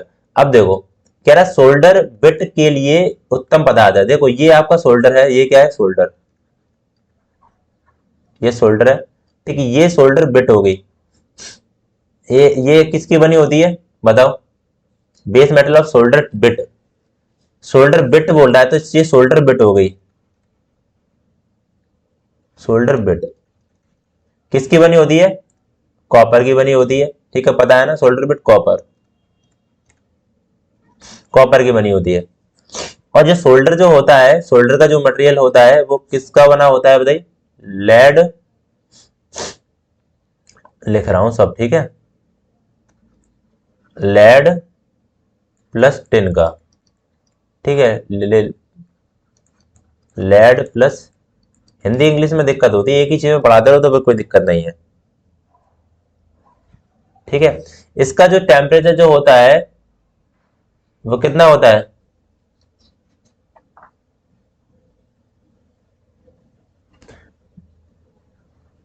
देखो यहाँ पे एक चीज का थोड़ा सा मिस्टेक हुआ है।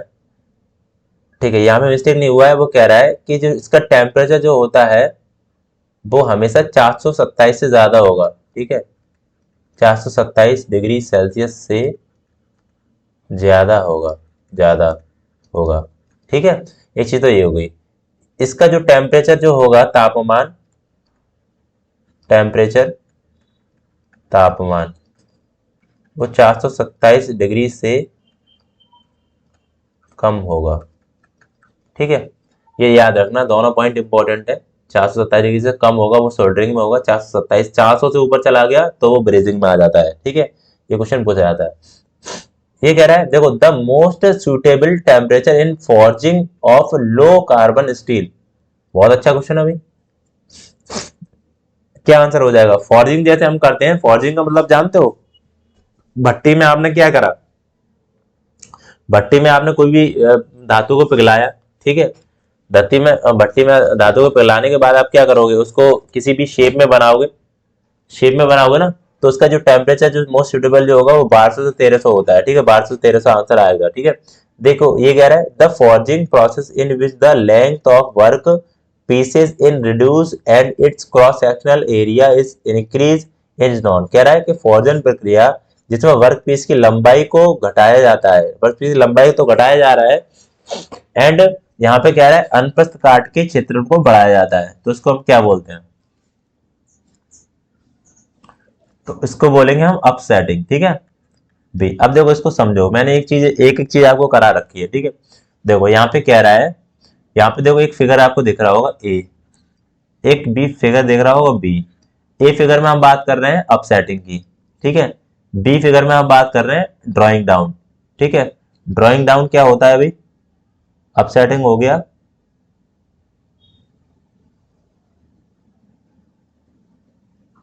ड्राइंग डाउन को क्या बोलते हैं? स्वेजिंग बोलेंगे क्या? देखो सुनो पहले, अपसेटिंग यहाँ पे हिंदी में लिख दे रहा हूँ। ठीक है, यहाँ पे जिसमें कोई दिक्कत नहीं हो,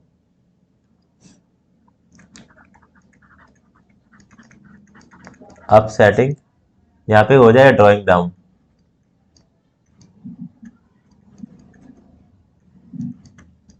देखो ऐसा है, हिंदी इंग्लिश पढ़ने में थोड़ा सही रहता है। अब यहाँ पे समझो पहले, अपसेटिंग में क्या कर रहा है? कोई भी क्रॉस सेक्शनल एरिया है, ठीक है, कोई भी हमारा पदार्थ है, आपको दिख रहा होगा यहाँ पे मोटा हो रहा है, बीच में मोटा हो रहा है, एंड इसकी लंबाई घट रही है। ठीक है, हैमर से देखो, हैमर है ना, हथौड़ा है, हथौड़ा से मारा जा रहा है, ये हथौड़ा है। ठीक है, जैसे मारा जा रहा है तो बीच में क्या है? हेड पोर्शन जो हो गया वो बड़ा हो गया। तो कह रहा है increase the cross sectional area, मतलब जो बीच की जो मोटाई होती है फॉर्म की लंबाई को घटाया जाता है। ठीक है, इसमें क्या हो रहा है? लंबाई घट रही है, लंबाई घट रही है। ठीक है, लंबाई घट रही है, और एरिया जो है, एरिया क्रॉस सेक्शनल वो बढ़ रहा है। समझ रहे हो? बीच वाला जो एरिया होगा आपको समझ रहा है ना, ये वाला देखो एरिया, ये पहले कैसा था होगा, पतला ही तो होगा, ये वाला देखो ये यहाँ पे इतना ही है, अब इसको मार मार के ये बढ़ा रहे हैं इसको, ठीक है, तो एरिया बढ़ रहा है, इसको हम अपसेटिंग बोलते हैं। एंड ड्राइंग डाउन अगर पूछा जाए तो इनक्रीज द लेंथ, मतलब इसमें क्या कर रहे हो, देखो लेंथ होगी ना वो बढ़ती जाएगी, ये लंबाई है ना इसकी वो बढ़ती जाएगी, ठीक है, एंड ऑफ बार, और यहाँ पे लंबाई बढ़ती आ रही है, उसकी चौड़ाई जो है ना उसको डायमीटर घटाते जा रहे हैं, तो इसको हम बोलेंगे ड्राइंग डाउन। तो बहुत ही इंपॉर्टेंट है ये। आते हैं क्वेश्चन। अब देखो क्वेश्चन नंबर 48, देखो 48, the act of giving a desire shape of a metal piece by heating and then hammering is same is called. कह रहा है एक धातु के टुकड़े को गर्म करके और फिर हथौड़े से दोबारा मारकर वंचित आकार देने की क्रिया कहते हैं। तो वही बहुत ही इंपॉर्टेंट है ये। इसमें क्या है, फॉर्जिंग बोलते हैं, ये तो मैंने अभी बताया था आपको, ठीक है। और डीप ड्राइंग देखो अभी मैंने पढ़ाया था, डीप ड्राइंग मतलब ड्राइंग डाउन ही हो एक तरीके का, ठीक है।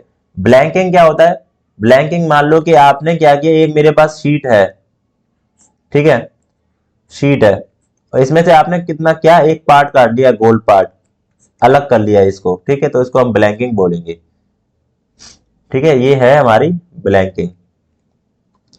अब 49वां क्वेश्चन देखिए, for supporting metal when cutting through chisel with the part of anvil use, छेनी के माध्यम से काटने पर धातु को सहारा देने के लिए निहाई की किस भाग का प्रयोग किया जाता है। बहुत ही बढ़िया क्वेश्चन है भाई।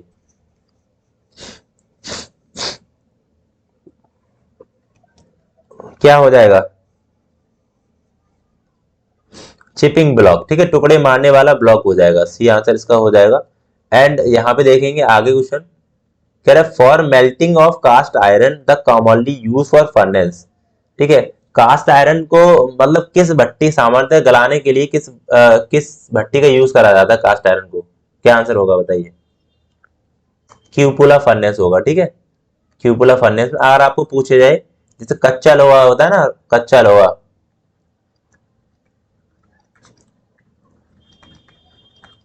कच्चा लोहा को बोलते हैं पिग आयरन। पिग आयरन को किस भट्टी में करते हैं भाई, ये कहते हैं ब्लास्ट फर्नेस में, ब्लास्ट फर्नेस, ब्लास्ट ब्लास्ट भट्टी, ठीक है। समझ में आ गया, कोई दिक्कत नहीं है, ये फॉर्जिंग का क्वेश्चन है। और आई होप वीडियो आपको अच्छा लगा होगा। मैंने ये टॉप 100 रेफ्रिजरेटर से करा दिए हैं, तो फिटर के लिए इलेक्ट्रिशियन वाले दोनों देखिएगा, इंपॉर्टेंट है ये, ठीक है। रेफ्रिजरेशन के क्वेश्चन मैंने करा दिए हैं, आपको प्लेलिस्ट मिल जाएगी, प्लेलिस्ट आपको डिस्क्रिप्शन बॉक्स में मिल जाएगी, वहां प्लेलिस्ट पूरी फॉलो कर लेनी है। प्लेलिस्ट आप कैसे देखोगे, या फिर आप जाओगे मेरे चैनल पे और वहां पे जाके सबसे पहले सब्सक्राइब करोगे, सब्सक्राइब करने के बाद आपको क्या करना है, प्लेलिस्ट मिलेगी, प्लेलिस्ट मिलने के बाद आप जाओगे आईटीआई वाले सेक्शन में, आईटीआई वाले सेक्शन में जाके वहां पे इसको ये आपको मिल जाएंगे क्वेश्चन, ठीक है, जल्दी जल्दी देख लो। एंड टॉप 50 इलेक्ट्रिकल, सबसे ज्यादा इंपॉर्टेंट प्रॉब्लम जो आती है इलेक्ट्रिकल में आती है, वो इलेक्ट्रिकल के टॉप 50 में तैयार कर रहा हूँ, ठीक है। ये टॉप 50 जो थे मैंने आज फिटर के तैयार करे हैं, टॉप 100 लेके, मतलब इसका बी पार्ट भी आएगा, तो आपके कहने पे आएगा बी पार्ट, ठीक है। इलेक्ट्रिकल इंजीनियरिंग से जैसे इलेक्ट्रिशियन वाले हैं, इलेक्ट्रिकल वाले हैं, वो यहाँ पे इसको कर सकते हैं, ये जो रहेगा एचपीसीएल, डीआरडीओ या फिर आईओसीएल, ठीक है, या फिर आरआरबी एएलपी के लिए, तीनों चारों के लिए एग्जाम के लिए रहेगा, तो इंपॉर्टेंट मैं बना रहा हूँ। आप मेरी वीडियो एमआर के सर करके या फिर एमआर की स्टडी करके, ठीक है, एमआर के स्टडी इस करके आप सर्च कर सकते हैं, वीडियो को आपको मिल जाएंगी। बाकी देखो सारे लोगों को जो भी फिटर वाले हैं उनको क्या करना है, एम आर के स्टडी आईटीआई, इस तरीके से मेरा टेलीग्राम है, इतना डालना है बस आपको टेलीग्राम पे, ये आपको इस तरीके का लोगो मिल जाएगा, उस पर ज्वाइन कर लेना जल्दी से जल्दी, ठीक है, पीडीएफ के लिए। तो जो भी लोग तैयार करें डीआरडीओ, एसएससी की या फिर आरआरबी, एएलपी, बार्क, इसरो, ठीक है, किसी की भी तैयारी आप कर रहे हो तो यहाँ से आपको सब्सक्राइब जरूर करना है, यहाँ पे आपको मिलेंगी बेस्ट से बेस्ट कंटेंट मिलेगा, ठीक है। जैसे मैंने आपको आज पढ़ाया है मेहनत करके, वैसे ही आपको चीजें मिलने वाली हैं, तो बस सभी लोगों को सब्सक्राइब जरूर करना है। सब्सक्राइब नहीं किया भाई तुम लोगों को, सभी लोगों को एग्जाम की कसम है भाई, ठीक है, सभी लोग जो भी हैं वो सब्सक्राइब जरूर करना, ठीक है। चलो तो वीडियो को यहीं पे फिनिश करता हूं, मैं नेक्स्ट पार्ट लेके आता हूं। बस नेक्स्ट पार्ट की जो देखो लाइक जरूर होने चाहिए, कम से कम 1000 लाइक तो होने चाहिए इस वीडियो पे। प्लस उसके बाद क्या है कि आपको क्या करना है, इस पे कमेंट करना है कि बी पार्ट भी लेके आओ, तो बी पार्ट जल्दी से जल्दी लेके आऊंगा मैं 6 नवंबर से पहले ही, ठीक है। चलो तो thank you for watching this video. सभी लोग खुश रहें आराम से। मैं उम्मीद करता हूँ आप सभी लोग सब्सक्राइब करके जाएंगे। चलिए।